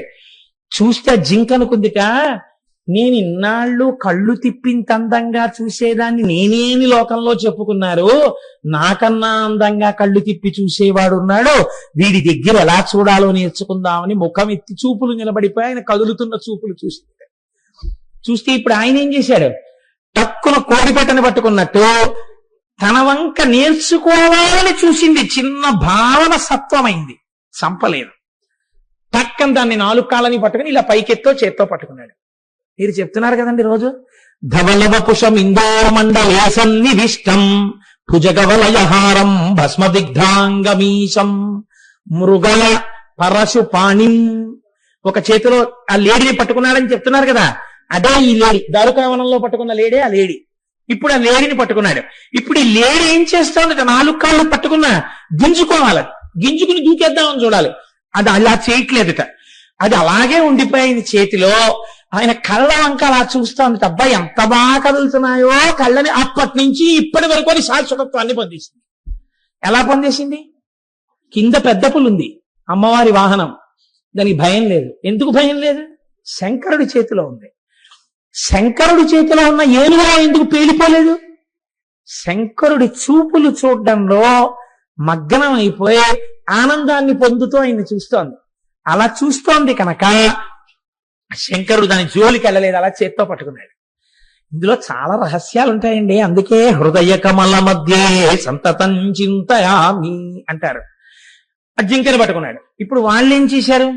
అన్నన్నా మనం ఇంత జింకని ప్రయోగిస్తే ఆయన పట్టేశాడు రా అని, ఈ మృగం కాదు మనం ఇంకొకటి విడిచిపెడదామని ఒక పెద్ద పుల్ని సృష్టించారు. ఆ పెద్ద పుల్ని ఆయన మీదకి విడిచిపెట్టారు. ఆయన ఏం చేశాడు? ఒక్క గుద్దు గుద్ది పగలగొట్టి దాని చర్మాన్ని ఊడదీసేసి దాన్ని తీసి వల్లవాటుకొక్కటి కట్టుటకొక్కటి వస్త్రార్థమిచ్చితి ఈశ్వర నీకు. మొన్న మానస పూజలో విన్నారు కదా, ఆ ఏనుగు తోలు కట్టుకున్నాడు, ఈ పులి చర్మం తీసి పైన వల్లవాటుగా ఉత్తరీయంగా కట్టుకున్నాడు. కట్టుకుని కూర్చున్నాడు. కూర్చునేటప్పటికీ వీళ్ళు చూశారు. అన్న ఇంకా మనం ఏం చేయలేనురా, మనం చేసిన అభిచార హోమాలన్నీ పాడైపోయాయి, ఈయన ఇలా ఉన్నాడేమిట్రా మనిషి అని వెళ్ళప్పుడు నమస్కారం చేశాడు. చేస్తే ఈ మునులందరికీ ఆయన తత్వబోధ చేశాడు. అప్పుడు ఇది కాదురా అబ్బాయి, మీరు తెలుసుకోవలసినది ఆనంద తాండవమూర్తి అందు మీరు చేరిపోవడం ప్రయోజనం. దానికి కేవల కర్మ కాదు, కర్మ జ్ఞానమునకు ఆలంబనం కావాలి. జ్ఞానమును పొందడానికి కర్మ చెయ్యాలి తప్ప కేవల కర్మ మిమ్మల్ని ఉద్ధరిస్తుందని చెయ్యరాదు. అది నువ్వు తెలుసుకో. అందుకేనండి సత్యనారాయణ స్వామి వారి వ్రత కథ అలా వెళ్ళడానికి కారణం అదే. మీరు చూడండి, ముందు నమ్మకం లోకంలో శాస్త్రం మీద ఎవరికి ఉండాలి? బ్రాహ్మణుడికి ఉండాలి, చదువుకునేవాడు వాడు కాబట్టి ముందు ఎవరు చేశారు సత్యనారాయణ వ్రతం? బ్రాహ్మణుడు చేశాడు. బ్రాహ్మణుడు చెయ్యగానే వాడికి ఐశ్వర్యం వచ్చింది. ఇప్పుడు అది ఎవరు చూశారు? సమాజంలో అట్టడుగున ఉన్నటువంటి ఒక కట్టెల మోపులు అమ్ముకునే వ్యాపారి చూశాడు. ఆయన కట్టెల మోపు పక్కన పెట్టి ఆ వ్రతాన్ని అలా చూసి ప్రసాదం తిని, అయ్యా నేను చేసుకోవాలి, నాకు చేసుకోవాలని ఉందండి అన్నాడు. నువ్వేం చేయగలవు అన్నాడు ఆ బ్రాహ్మణుడు. అనలేదు. ఇది ఎలా చేసుకోవచ్చో కల్పం అంతా చెప్పి, ఇంకొక మాటలో చెప్పాలంటే ఈయనే చేయించినట్టు. ఇప్పుడు ఆయన ఏమయ్యాడు? ఆయన కూడా వైభవాన్ని పొందేశాడు. మధ్యలో క్షత్రియుడు రాజు, ఆయన ఏం చేశాడు? ఆయన వ్రతం చేసి ఆయన సంతానాన్ని పొందాడు. బ్రాహ్మణ బోధ చేత రాజుకి వేదమునందు విశ్వాసం కలగాలి, ఆయన అభ్యున్నతిని పొందాడు. కొంచెం అటూ ఇటూగా అనుమానంతో భగవంతుడితో బేరాలాడి వ్యాపారాలాడినటువంటి వాడు ఎవరున్నాడు? ఆయన ఏం చేశాడు? సంతానం కలిగితే చేస్తానన్నాడు. సంతానం అన్నాడు కానీ మగపిల్లాడు అనలేదుగా. ఈశ్వరుడు ఆడపిల్లనిచ్చాడు. ఆడపిల్లనిస్తే అభ్యంతరం ఏముందంటే, ఆడపిల్ల కడుపున మగపిల్లాడు పుడితే రోహితుడు పుట్టేసినట్టే, కొడుకు పుట్టినట్టే. కానీ ఇప్పుడు ఏం చేశాడు ఆయన? ఇప్పుడు ఆయన ఆడపిల్ల పుట్టింది కదా, ఇప్పటికే చాలా ఖర్చు, ఏదో పెళ్లి చెయ్యాలి, ఏదో లెక్కలు వేసుకుని తర్వాత చూద్దాం పెళ్లిలో చేద్దాం అన్నాడు. పెళ్లిలో చేశాడా? చేయలేదు. అబ్బో ఆ తర్వాత ఎన్ని వచ్చాయి మీకు తెలుసు. ఇప్పుడు నేను కథ అంతా చెప్పడం ఎందుకు? ఇన్ని కష్టాలు వచ్చినా నిలబడలేదు. ఆఖరణ ప్రసాదం ముచ్చుకోకుండా వస్తే పడవ ముంచేశాడు. ప్రసాదం అంటే ఏంటి? ఈశ్వర అనుగ్రహమునకు ప్రసాదం అని పేరు. ప్రసాదం తింటే లోపలికి వెళ్లి మనస్సులో ఆరోవంతుగా మారి బుద్ధిగా మారి, ఆ బుద్ధి చేత ఇప్పటి వరకు మీరు పడుతున్న కష్టానికి తెలియనటువంటి పరిష్కారం మీ మనస్సులోని గోచరమై మీరు ఆ పని చేయడం వల్ల మీ కష్టం తీరిపోతుంది. అయ్యో ఇన్నాళ్ళు తెలియలేదండి, ఇంత చేస్తే ఇదిగో ఆయన దగ్గరికి వెళ్తే అయిపోయిందండి పని. అంటే ఇది ఎక్కడి నుంచి వచ్చింది? ప్రసాదము ద్వారా వచ్చినది. అందుకే మన సనాతన సంప్రదాయమునందు పులిహార లోపలికి తీసుకెడుతుంటే కళ్ళకద్దుకోరు, నైవేద్యం పెట్టి బయటికి తీసుకొస్తే కళ్ళకద్దుకుని నోట్లో వేసుకుంటాం. ప్రసాదం అంటే ప్రసాదమే మనకి. అంతేకాని ఈశ్వరుడు తిన్నాడా అండి, ఎందుకు పెట్టడం అండి, ఇలాంటి వెర్రి మాటలు చేతకాక ఋషులు పెట్టలేదు నైవేద్యాన్ని. ఆయన దృష్టి చేత అనుగ్రహిస్తాడరా అని చెప్పింది శాస్త్రం. ఒకవేళ నిజంగా నువ్వు భక్తితో పెడితే తింటాడేమో. అటుకులు అడిగి అడిగి మరి కుచేలుడి దగ్గర తినలా. మీకు నేను ఒక యథార్థం చెప్తున్నానండి, మీరు పూనికతో నైవేద్యం పెట్టండి, అనుకోకుండా మీ ఇంటికి ఆ రోజున ఎవరో ఒకరు వచ్చి తింటారు ప్రసాదం. ఖచ్చితంగా జరుగుతుంది. ఈశ్వరుడు ఢమరుకా అవన్నీ పట్టుకుని వచ్చేయక్కర్లేదు, ఎవరి రూపంలోనో వస్తాడు. మీకు ప్రసాదం ఈయనకి ముందు పెడదామనిపిస్తుంది. ఇంత పళ్ళెంలో పెడతారు, అబ్బా కోటేశ్వరారు మంచి వేళకు వచ్చానండి, ఎంత అదృష్టం అండి వాళ్ళకు ప్రసాదం దక్కింది అని ఆయన ప్రసాదం ఆయనే కళ్ళకత్తుకుని నోట్లో వేసుకుంటాడు. అది ఆయనే ఈయనగా వచ్చాడని మీరు గుర్తించాలి. ఈశ్వరుడు అలా వచ్చి స్వీకరించి మీకు వ్రతఫలాన్ని ఇస్తాడు ఒక్కొక్కసారి. కాబట్టి ఈ కర్మ జ్ఞానమునకు దారి తీయాలి. మీ ఎడల అలా జరగలేదు. జరగకపోవడం దీనికి అంతటికీ కారణమైందని స్వామి ఇప్పుడు వీటిని తీసుకుని తాను చేతులలో ఆభరణములుగా ధరించారు. ఎందుకు ఇవి ధరించాలి? ఏదో ఋషులు ప్రయోగించింది, ఇప్పుడు ఎందుకంటే అవన్నీ పట్టుకుని అప్పటి నుంచి ఇప్పటి వరకు అలా కూర్చోవడం. ఎవరో ఏదో ప్రేమతో నాకు ఏదో ద్రాక్ష పండు అరటిపండు ఇచ్చారనుకోండి, పోనీ అవి ఏదో కారు దాకా పట్టుకెళ్ళి ఇంటికి పట్టుకెళ్తే బాగుంటుంది. మీరు రేపు పొద్దున్న ఏదో పని మీద మా ఇంటికి వచ్చేటప్పుడు కూడా నేను అలాగే అరటిపళ్ళు పట్టు కూర్చున్నాను అనుకోండి, ఏమంటే ఎందుకంటే అలా పట్టు కూర్చున్నారు, పోనీ తింటే తినాలి లేకపోతే పక్కనట్టు అలాగే అరటిపళ్ళు పట్టు కూర్చోరు ఎందుకని అడగరు నన్ను. అబ్బో నాకు ఆ అరటిపళ్ళు ఎంత ప్రీతితో ఇచ్చారో నండి ఆవిడ ముఖం చూస్తే ఎంత భక్తితో ఇచ్చారో, అందుకని కాదని లేక నిద్ర మానేసి ఇలాగే అరటిపళ్ళు అట్టు కూర్చున్నానని అనుకోండి, మూర్ఖుడు అయ్యాడు అరటిపళ్ళు పట్టు కూర్చోరా అంటే అనరు మీరు నన్ను. మరి శంకరుడు ఏమిటి అప్పుడెప్పుడో ఋషులు ప్రయోగించారా దారుకావనంలో, ఇప్పటికీ అలా పట్టు కూర్చున్నాడా? ఎందుకంటే ఆ పట్టు కూర్చోవడం అంటే తత్వ పరిశీలనం చేసి చెప్పగలిగినటువంటి శంకరుడు శంకరాచార్యుల వారిగా వచ్చాడు. మళ్ళీ ఆయనకేగా తెలియాలి ఎందుకు పట్టుకున్నాడో, అరటిపళ్ళు ఎందుకు పట్టుకున్నానో అసలు రహస్యం చెప్పవలసిన వాడికి నేనేగా చెప్పవలసింది. అలా గురువు రూపంలో అదే శంకరుడు వచ్చాడు. మళ్ళీ వచ్చి ఎందుకు పట్టుకున్నాడో ఇప్పుడు శంకరాచార్యుల వారిగా శివానంద లహరిలో చెప్పాడు. ఆయన ఎక్కడ చెప్పారు? కరలగ్నము మృగ కరేంద్రభంగో ఘన శార్దూల విఖండనోస్తజంతు గిరిశో విశదాకృతిశ్చ చేత కుహరే పంచముఖోస్తి మే కుతోభైః అని ఒక శ్లోకాన్ని రచన చేశారు. కరలగ్న మృగ, చేతితో పట్టుకోబడినటువంటి మృగమున్నవాడు. మరి మీరు ధ్యాన శ్లోకం చెప్తున్నారు కదండి ఇప్పటికీ అదే. ఈ మృగమునకు అర్థం ఏమిటో తెలుసండి? ఇది చించలమై ఉంటుంది. జింక లేదా లేడీ ఎప్పుడూ కూడా ఇలా పరిగెడుతుంది, ఆగుతుంది, చూస్తుంది, పరిగెడుతుంటుంది. భీతహరిణ అంటారు. భయంతో అలా పరుగులు తీస్తూ ఉంటుంది, ఆగుతూ ఉంటుంది, వెడుతూ ఉంటుంది, చంచలత్వంతో ఉంటుంది తప్ప ఎప్పుడో చోట స్థిరంగా అలా నిలబడి ఓ ఏనుగులాగో అలా ఏం ఉండదు. ఇప్పుడు ఈ జింకని వేటాడేటప్పుడు సింహానికో లక్షణం ఉంటుంది. అది ఏం చేస్తుంది అంటే జింకని చంపేటప్పుడు అదే పనిగాను హీన ప్రకృతితో చంపదు. సింహం చంపితే సింహంలాగే చంపుతుంది, ఒక్క దెబ్బ కొడుతుంది అంతే. అసలు కొట్టక్కర్లేదండి. పరిగెడుతున్నటువంటి లేడి మీదకి రెండు ముందు కాళ్ళు పైకెత్తి దాని కడుపు కింద వరకు పంజాలో గోళ్ళు విచ్చి పట్టుకునేటప్పటికీ చచ్చిపోతుంది లేడీ.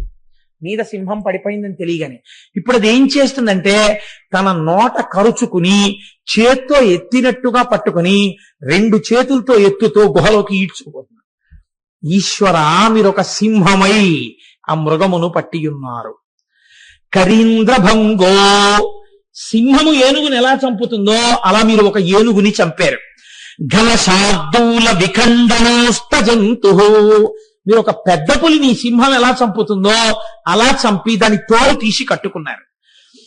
గిరిశో విశదాకృతిశ్చ చేత, ఈ సింహం కొండ గుహలో ఉంటుంది, మీరు హిమాలయ పర్వతాల మీద గుహలో ఉంటారు. కుహరే పంచముఖోస్తి మే కుతోభీః, ఈ గుహ ఎక్కడుందో శంకరాచార్యులు వారు మార్చేశారు. ఎంత చిత్రం చేశారంటే ఇక్కడ రహస్యం చెప్తున్నారు. ఋషులు ప్రయోగించింది శివుడు ఎందుకు పట్టుకున్నాడు. చంచలమైనటువంటి మృగము చంచలత్వమును ఎప్పుడు మానేసింది? ఎప్పుడు మానేసిందండి కదలడం? జింక కళ్ళు కూడా తిప్పడం ఎప్పుడు మానేసింది? శివుడు చూపుల వంక తాను చూడడం వచ్చినప్పుడు ఇంకా తాను కదలడం మానేసి చక్కగా ఆయన చేతిలో తన 4 కాళ్ళు ఉండిపోతే అలా చూస్తోంది. శంకరుడి కందుల వంక చూడడం నేర్చుకుంది. నీ మనస్సనబడేటటువంటి చంచలమైన మృగము కూడా అటు ఇటు తిరగడం ఎప్పుడు మానేస్తుందో తెలుసా? నువ్వు కూడా శివుడి పాదముల దగ్గర చేరినప్పుడు సింహమనబడేటటువంటి పరమశివుడు ఆ లేడి యొక్క 4 కాళ్ళని కలిపి పట్టుకున్నప్పుడు ఆయన కన్నుల వంక చూడని నీకు అలవాటైపోతే, శివుడి ముఖమండలాన్ని చూడడం నీకు అలవాటైతే, శివుడికి ఏమని వేశారు పేరు? పంచముఖోస్తి. పంచముఖం అన్నారు. పంచముఖం అంటే 5 ముఖాలు ఉన్నది, 5 ముఖాలు ఉన్నవాడు శివుడు. ఇక్కడ పంచముఖం అంటే వెడల్పైన ముఖం ఉన్నది అని. సింహానికి ముఖం చాలా వెడల్పుగా ఉంటుంది, శరీరం చాలా సన్నగా ఉంటుంది, నడుము చూడండి సన్నగా ఉంటుంది. అందుకే మనం పంచపాత్ర అంటాం. పంచపాత్ర పట్లారా సంధ్యావందనం చేసుకుంటానంటారు. పంచపాత్ర అంటే ఏమిటి? పైన వెడల్పుగా ఉంటుంది, ఇలా సన్నగా ఉండి కిందకి సన్నగా ఉంటుంది. ముఖం పంచ అంటే విశాలంగా ఉంటుంది కాబట్టి పంచాస్యము, పంచపాత్ర, ఇలా విశాలమైనటువంటి ముఖమున్నటువంటి శంకరుడి ముఖాన్ని చూడడం వచ్చినటువంటి జింక చలనము లేకుండా ఆగినట్టు ఎప్పుడూ చంచలత్వాన్ని పొందినటువంటి మనస్సు చంచలత్వమును విడిచి స్థిరత్వాన్ని పొందేది ఎప్పుడు? శంకరుణ్ణి చూడడం వచ్చినప్పుడు. ఇప్పుడు నువ్వు ఆయన్ని పట్టుకోవడానికి వచ్చి నిలబడి ఒక్కసారి అలా చూస్తే, ఇదొక్కటి నువ్వు చూస్తే చాలు, ఆయనే పట్టుకుని ఇలా తన చేతులు పట్టుకుంటాడు. ఇంకా నువ్వు అది చూస్తూ ఉండిపోతావు అంతే. ఆ చూపుల ఆనందాన్ని పొందుతూ ఆనంద తాండవమూర్తిలో ఒక మృగం కలిసిపోయింది. నువ్వు కూడా ఒక్కసారి ఆయన వేపుకు పరిగెత్తాలి, మృగం పరిగెత్తినట్టు. ఆయన వేపుకు నీ మనస్సు పరిగెత్తి ఆయన పాదములు పట్టుకునే ప్రయత్నం నువ్వు చేస్తే, ఒక నావం చెప్తే, ఒక తుమ్మి పువ్వు వేస్తే, ఒక బిల్లదయం వేస్తే, ఒక జిల్లేడు పువ్వు వేస్తే, ఒక శివాష్టోత్తరం చెప్తే, ఒక శరణాగతి చేస్తే ఆయన నిన్ను పట్టుకుంటాడు. ఇప్పుడు నువ్వేం చేస్తావు? ఆయన చూపులతో నీ చూపులు కలిసి అలా ఉండిపోతావు. కాబట్టి ఈశ్వర మాకు బోధ చేస్తున్నావు, అందుకు పట్టుకున్నావు ఆనాటి నుంచి ఈనాటి వరకు మృగాన్ని. మరి అటువంటి వాడివి కరీంద్రభంగో, ఏనుగుని మాత్రం చంపేశామే. ఏనుగుని చంపేసి దాని తోలు తీసుకొచ్చి ఒంటికి కట్టుకున్నావు ఎందుకు అంటే, ఈశ్వర ఏనుగనబడేటటువంటిది ఎప్పుడూ అజ్ఞానమునకు ఊర్ధముఖ చలనము చేయకుండా సంసారమునకు అంటిపెట్టుకుని ఉండేటటువంటి మోహ లక్షణమునకు ప్రతీక. ఏనుగు ఎందుకు ఎక్కువ ఎత్తు ఎగరలేదు? తన ఒంటి బరువే దానికి కారణం. అలా మనం ఎందుకు ఊర్ధముఖ చలనం చెయ్యలేమో? మనము సంసారమునందు మగ్నులం అయిపోవడం, అజ్ఞానంలో మగ్నులం అయిపోవడం, మోహమునందు మగ్నులం అయిపోవడమే కారణం. ఎవరు పైకెత్తుతారు? ఈశ్వరుడు ఎత్తుతాడు. ఈ మోహమును పటాపంచలు చేసి చీల్చి చెండాడి జ్ఞానమిచ్చి మిమ్మల్ని తనకి ఆభరణంగా మార్చుకుంటాడు. ఏనుగుతోలు తాను కట్టుకున్నాడు. కాబట్టి ఈ స్థితిని నీకు ఇవ్వగలనని చెప్పడానికి ఈశ్వర మీరు ఏనుగుతోలు కట్టుకున్నారు. పైకి వాళ్ళు అభిచారిక హోమం చేసినా మాకు ఇవన్నీ నేర్పడానికి నువ్వు కట్టుకున్నావు తండ్రి. కాదు, ఘన శార్దూల వికండనోస్తు జంతు. మరి పెద్ద పుల్ని ఎందుకు చంపావు? దాని చర్మం ఎందుకు చేశావు? భేదభావం అనేటటువంటి అజ్ఞానమునకు ప్రధానమైనటువంటిది ఏది ఉన్నదో ఆ భేదభావమును తొలగించడమే పులిని చంపుట. పులి ఏం చేస్తుందంటే, పులి అంటేనే క్రూరం. సింహం అలా ఉండదు. పులి వేటాడడానికి సింహం వేటాడడానికి చాలా తేడా ఉంటుంది. పులి ఒక మృగాన్ని చంపి దాన్ని అక్కడ ఉంచి కుళ్ళిన తర్వాత కూడా పులి తింటుంది. సింహం అలా తిందు. క్రాసము లేక సృక్కినను అని సింహం మీద పద్యం. ఆఖరికి అన్నం లేక నీరసించిపోయినా ఏనుగు కుంభస్థలంలో మాంసం తినాలని ఆశపడుతుంది, కానీ గుంటనక్కని వేటాడి బతుకుదామని సింహం అనుకోదు. సింహమే. కాబట్టి అన్నీ తనదైన మృగరాజు సింహం. ఈశ్వర మీరు సింహం. మరి మీరు పులిని ఎందుకు చంపారు? పులి అంటే భేదభావము, క్రౌర్యము. క్రౌర్యమునకు కారణం ఎక్కడి నుంచి వచ్చింది? భేదములోంచి వచ్చింది. వాడు వేరు, తాను వేరు. ఈ వేరేది ఎక్కడ కనపడినా దాని పర్యవసానము క్రోధమునందో కామమునందో. కామానికి అక్క చెల్లెలు క్రోధం. ఏదో రకంగా కోపము, భేదము, శత్రుత్వము, వైషమ్యము, ద్వేషించుట ఇవి వచ్చి తేలితాయి. అంతా ఒక్కటే అన్ననాడు, అన్నీ అదే అయిన నాడు మీరు ఎవరిని భేదభావంతో చూస్తారు? అన్నీ వాడయ్యున్నాడు.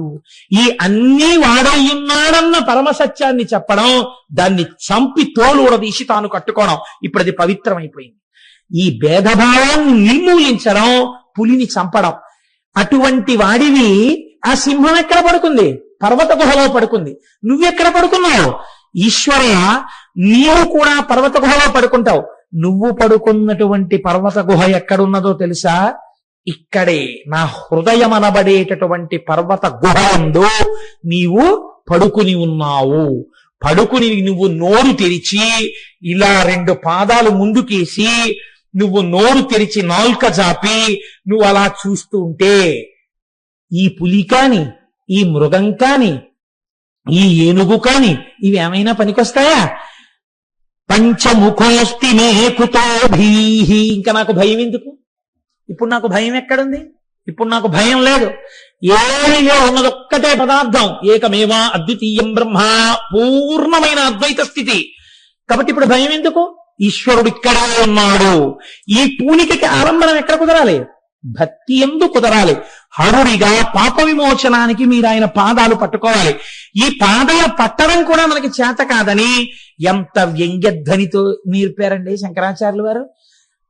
పరమేశ్వర తత్వమునందు ఒక ఆశ్చర్యకరమైన లక్షణం ఉంటుంది. మీరు తెలిసి పెట్టుకోండి, తెలియక పట్టుకోండి.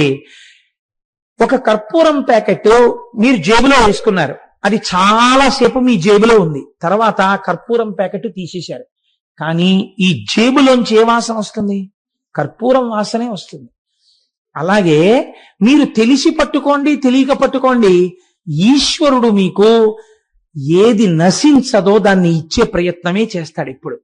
అందుకనే చూడండి, మీరు ఒక అష్టోత్తరాన్ని తెలిసో తెలియకో నామం పలికారనుకోండి, ఫలితం ఇస్తాడు. ఈశ్వరుడు పలకడానికి నోరిచ్చాడు, పలకనని నువ్వు భీష్మించు కూర్చుంటే నీ చేత పలికిస్తాడు అనుకుంటున్నావా? పలకడం నీ బాధ్యత. నువ్వు పలకను అంటే, నువ్వు పలకకుండా కూర్చుంటే పతనము నీది. ఈశ్వరుడు ఇచ్చిన నోరు దుర్వినియోగం అయిపోయింది, నువ్వు పాడైపోతున్నావేమో, ఈశ్వరుడికి ఏం బాధ లేదు. కాబట్టి హరా ముందు పట్టుకోవాలి. ఈ పట్టుకోవడంలో మీరు వెటకారంతో పట్టుకోండి. ఈశ్వరుడు ఎంత దయాళు అంటే వెటకారంతో పట్టుకోండి.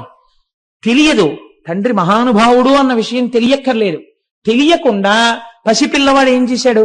నాన్నగారు ఏదో చదువుకుంటుంటే పాదాల దగ్గరికి వచ్చి కూర్చుని, నాన్నగారి పాదాల దగ్గర కూర్చుని వాడు నాన్నగారి పంచ అంచు పట్టుకుని ఏదేదో మాట్లాడుతూ ఆ అంచు మీద చుక్కలన్నింటినీ చూసి అంటూ వాటితో ఆడుతూ పాదాల మీద పడుకుని ఆ పాదాలు చప్పరిస్తూ పడుకున్నాడు. తండ్రి ఏం చేస్తాడు? వాడు పడుకుంటే పడుకున్నాడులే, పాదాల మీద నూరుకుంటాడా? గభాలన వాడు ఏ బొటన వేలునో ఏ కాలి వేలునో నోట్లో పెట్టుకుంటే ఆ మట్టితో పాటు కొన్ని సూక్ష్మాంగ జీవులు వాడి కడుపులో కెడితే రేపు పొద్దున్న వాడికి వాంతులు అవుతాయో, అతిసారం వస్తుందో అని, అలా నాన్న తప్పు, కాళ్ళు నాక్కూడదు అని గభాలన తీసి తొడ మీద కూర్చోబెట్టుకున్నాడు. చేయరాని పని, తప్పైన పని, బిడ్డలు అజ్ఞానంతో చేసిన పైకెత్తి తండ్రి తొడ మీద కూర్చోబెట్టుకోవాలా? అలా నువ్వు వ్యంగ్యంతో చేసినా, వెటకారంతో చేసినా, ఈశ్వరుడి జోలికి వెళ్ళినప్పుడు మాత్రం ఈశ్వరుడు నిన్ను తనలోకి చేర్చుకునే ప్రయత్నం చేస్తాడు. ఫోన్లే ఇలాగైనా అన్నాడు లేరా నా మాట అంటట. ఎంత దయాళువు చూడండి. కాబట్టి ఇది చాలా చిత్రంగా ఉంటుందండి. ఎన్నడూ తల్లిదండ్రులు జ్ఞాపకం రానివారు అసలు తండ్రి గారిని ఏ ఫంక్షన్ కి పిలవలేదు. ఆయన గుడ్ల నీరు కుక్కుని పాపం ఉండిపోయాడు. ఉండిపోతే 10 మంది ఏటయా మీ అబ్బాయి నిన్ను పిలవాలంటే, తండ్రివి వెళ్ళక అందరం బయలుదేరుతున్నావు, నువ్వు ఒక్కడే ఉండిపోవడం బాగాలేదురా అన్నాడు. అని బాగా దగ్గర స్నేహితుడు ఎవరో, అలా ఉండిపోవడం బాగోలేదు అబ్బాయి, రా తీసుకెళ్తాను, ఎందుకు పలకరించలో చూస్తాను అని తీసుకెళ్లాడు.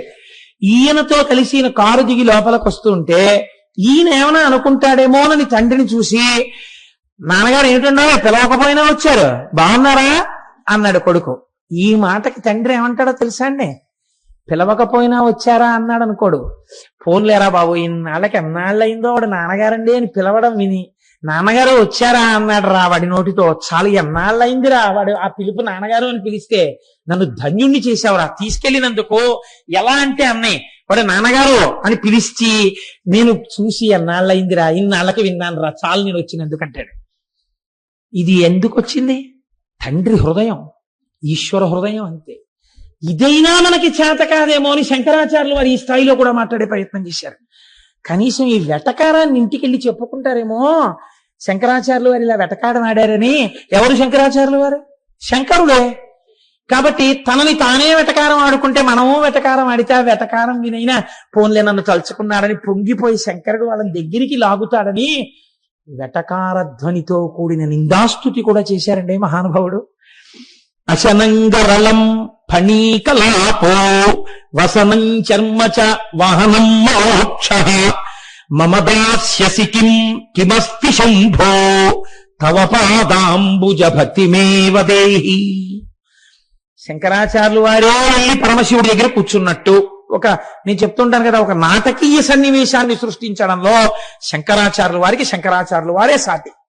ఆయన ఎటువంటి సృష్టి చేశారంటే, ఒకనాడు ఆది శంకరాచార్యుల వారు శంకర దర్శనానికి వెళ్ళారు. వెడితే ఇప్పుడు తండ్రి కొడుకు కదా, ఆ రామాయ్ అన్నారు. ప్రణిపాతం చేసి నమస్కారం చేసి శంకరాచార్యుల వారు అలా కింద కూర్చున్నారు. శంకరుడు చూసి అన్నాడు, చాలా కష్టపడి వచ్చావు ఓయ్ బిడ్డడా, నీకేం కావాలి, కాస్త ఏమైనా తాగుతావా అన్నారు. ఈయన ఇప్పుడు ఏది తాగుతున్నారో అదే కదండి ఇస్తారు. నేను కాఫీ తాగుతున్నాను అనుకోండి, మీరు మా ఇంటికి వస్తే ఓయ్ కాస్త కాఫీ ఇవ్వాలి అంటారు కదా. అంటే ఈ కాస్త పరమాన్నం మటరావా అనరు కదా. ఈ మొహమ్మద్ షా ఎక్కడ ఉంది అంటుంది ఆవిడ. కాబట్టి కాఫీ అయితే తనకి పెట్టింది కాబట్టి కొంచెం డికాషన్ ఉంది అన్నమాట, ఇస్తుంది. అందుకని కాస్త, లేకపోతే నేను పట్టుకున్నాను ఇంకా తాగలేదు, మీరు వచ్చారు ఈ కాఫీ 2 కప్పుల్లో పోసి పట్టరా, ఇంకా ఇంగిల్ చేయలేదు, బలం వచ్చారు సమయానికి అంటాం. అలా ఈయన తాగడానికి సిద్ధంగా ఉన్నట్టుగా లెక్క వేసుకుని శంకరాచార్యులు వారు అన్నారు, అశనంగరళం. ఏం శంకరాచార్యులు వారు కొంచెం తాగుతారా అన్నారు. బాబు వద్దండి, ఇస్తానని మాత్రం అనకండి, మీరు హాలాహలాన్ని తాగుతుంటారు, మేము ఎక్కడ తాగలం. అశనంగరళం, మీ ఇంటికి వస్తే మీరు నేను ఇస్తాను అని మొట్టమొదట మా ఇంట్లో తాగమని మాత్రం అడక్కండి, ఎందుకంటే మీరు హాలాహలం తాగుతారు, మేము తాగలేం. శంకరుడు నవ్వాడు. పోన్లేవాయ్, ఇంత గొప్పవాడివి కదా, ఇంత సమర్థుడివి కదా, ప్రస్థానత్రయానికి భాష్యం ఇచ్చావు కదా, అవైదిక మత ఖండనం చేసి శృతి ప్రమాణాన్ని నిలబెట్టావు కదా, నేను మెచ్చి నీ మెళ్ళ ఒక హారం వేస్తాను అంటారేమో. అసలొద్దు. ఎందుకని? ఫణీకలాపో, మీ మెళ్ళలో పావులు ఉంటాయి, ఓటి తీసి నా మెళ్ళలో వేస్తారు. ఎందుకు వచ్చింది మహాప్రభావం, మాకొద్దు. పోన్లేవయ్యా, భారతదేశం అంతా 3 మార్లు ఆసేతు హిమాచల పర్యంతము పాదచారి అయి పర్యటించావుట సత్యదండం పట్టుకుని, ఎంతమందినో వాదించి ఓడించావుట. ఇంత కష్టపడ్డావే, పాపం నువ్వు అలా తిరక్కింక నుంచి నీకు నేను ఒక వాహనాన్ని ఇద్దాం అనుకుంటున్నాను అంటావేమో ఈశ్వర. అసలొద్దు నాకు. ఎందుకో తెలుసా? వాహనం మహోక్ష, ఎప్పటి ముసలిద్దయ్యా అది, ఎప్పుడు మొదలెట్టావు ఆ వాహనం ఎక్కడం? ఇదో నిన్న మొన్నటి వరకు 17 ఏళ్ల నుంచి నేను ఒకే స్కూటర్ వాడినట్టు అలా ఎంత ముసలి ఎద్దు. అందుకని పాపం ఆ ఎద్దు ఎంత అలిసిపోయి ఉంటుంది. ఇప్పుడు నాకు ఇచ్చి దాని మీద ఆసేతు హిమాచల పర్యంతం తిరుగని చెప్పకు. అందుకని వాహనం మోక్ష నాకు అక్కర్లేదు. పోనీ ఇంకేమిమ్మంటావు అంటావా? నేను అడిగింది ఒక్కటి చాలు. ఏమిటో తెలుసా? మమ దాస్యసి కిం కిమస్తి శంభో తవ పాదాంబుజ భక్తిమేవ దాహి. నీ పాదార విందముల యందు భక్తిని వయాచాలి నాకు. ఇంత పరికిమాలినవాడైతే భక్తి ఎందుకు? అంటే నిందాస్తుతి. ఇలా అయినా కనీసం అంటే మిగిలింది ఏమీ అర్థం కాకపోయినా శంకరాచార్యులు వారు శంకరుడికి వంక పెక్కి మాట్లాడిన విషయం బాగా గుర్తుండిపోతే కనీసం ఇంటికెళ్ళి మళ్ళీ పలహారం చేసేటప్పుడు ఏమండోయ్ శంకరుణ్ణి శంకరాచార్యులు వారి ఇంటికి వెడితే ఎలా మాట్లాడారో తెలుసా? ఇవాళ ఆయన ఉపన్యాసంలో చెప్పాడు అని ఒకసారి మళ్ళీ ఇది తలుచుకుంటే ఎలా అంటే, ఒక్కసారి శంకరుడు హాలాహలం తాగుతాడు, అది లోకం కోసమే కదా తాగాడు. హాలాహలం తాగడం ఇవన్నీ వాడు స్ఫురణ చేసుకున్నాడు కదా అని ప్రాసంగిక పుణ్యము అన్న పుణ్యాన్ని వాడి ఖాతాలో వేసేసి వాడు ఇంకా ఇంకా ఆయన నామం చెప్పేటట్టుగా అనుగ్రహించేస్తాట. కాబట్టి హరా, మా పాపములు తీయడం కోసం ఎంత కారుణ్యమూర్తివయ్యా, ఎంత సులభుడవయ్యా శంకర. కాబట్టి అంతటి సులభమైన నా హృదయ గుహలో కూర్చుని నువ్వు నోరు తెరుచుకుని ఉండగా నాకు భీతి ఎందుకు, నాకు భయం ఎందుకు, నువ్వే నన్ను కాపాడుకుంటావన్నారు శంకర భగవత్పాదులు. కాబట్టి అటువంటి ఆనంద తాండవమూర్తి యొక్క అనుగ్రహము మనకు కలిగి మనుష్య జన్మ యొక్క ప్రయోజనము నెరవేరేటట్టుగా నిర్హేతుక కృపాకటాక్ష వీక్షణముల చేత ఈశ్వరానుగ్రహము మన యందు ప్రసరింపబడాలని ఆ సర్వేశ్వరుణ్ణి ప్రార్థన చేస్తూ రేపటి రోజున మరొక ముఖ్యమైన విషయాన్ని, దానితో పాటు సుబ్రహ్మణ్యేశ్వర స్వామి వారి యొక్క విశేషాల్ని ఎల్లుండి నుంచి ప్రారంభం చేస్తాను.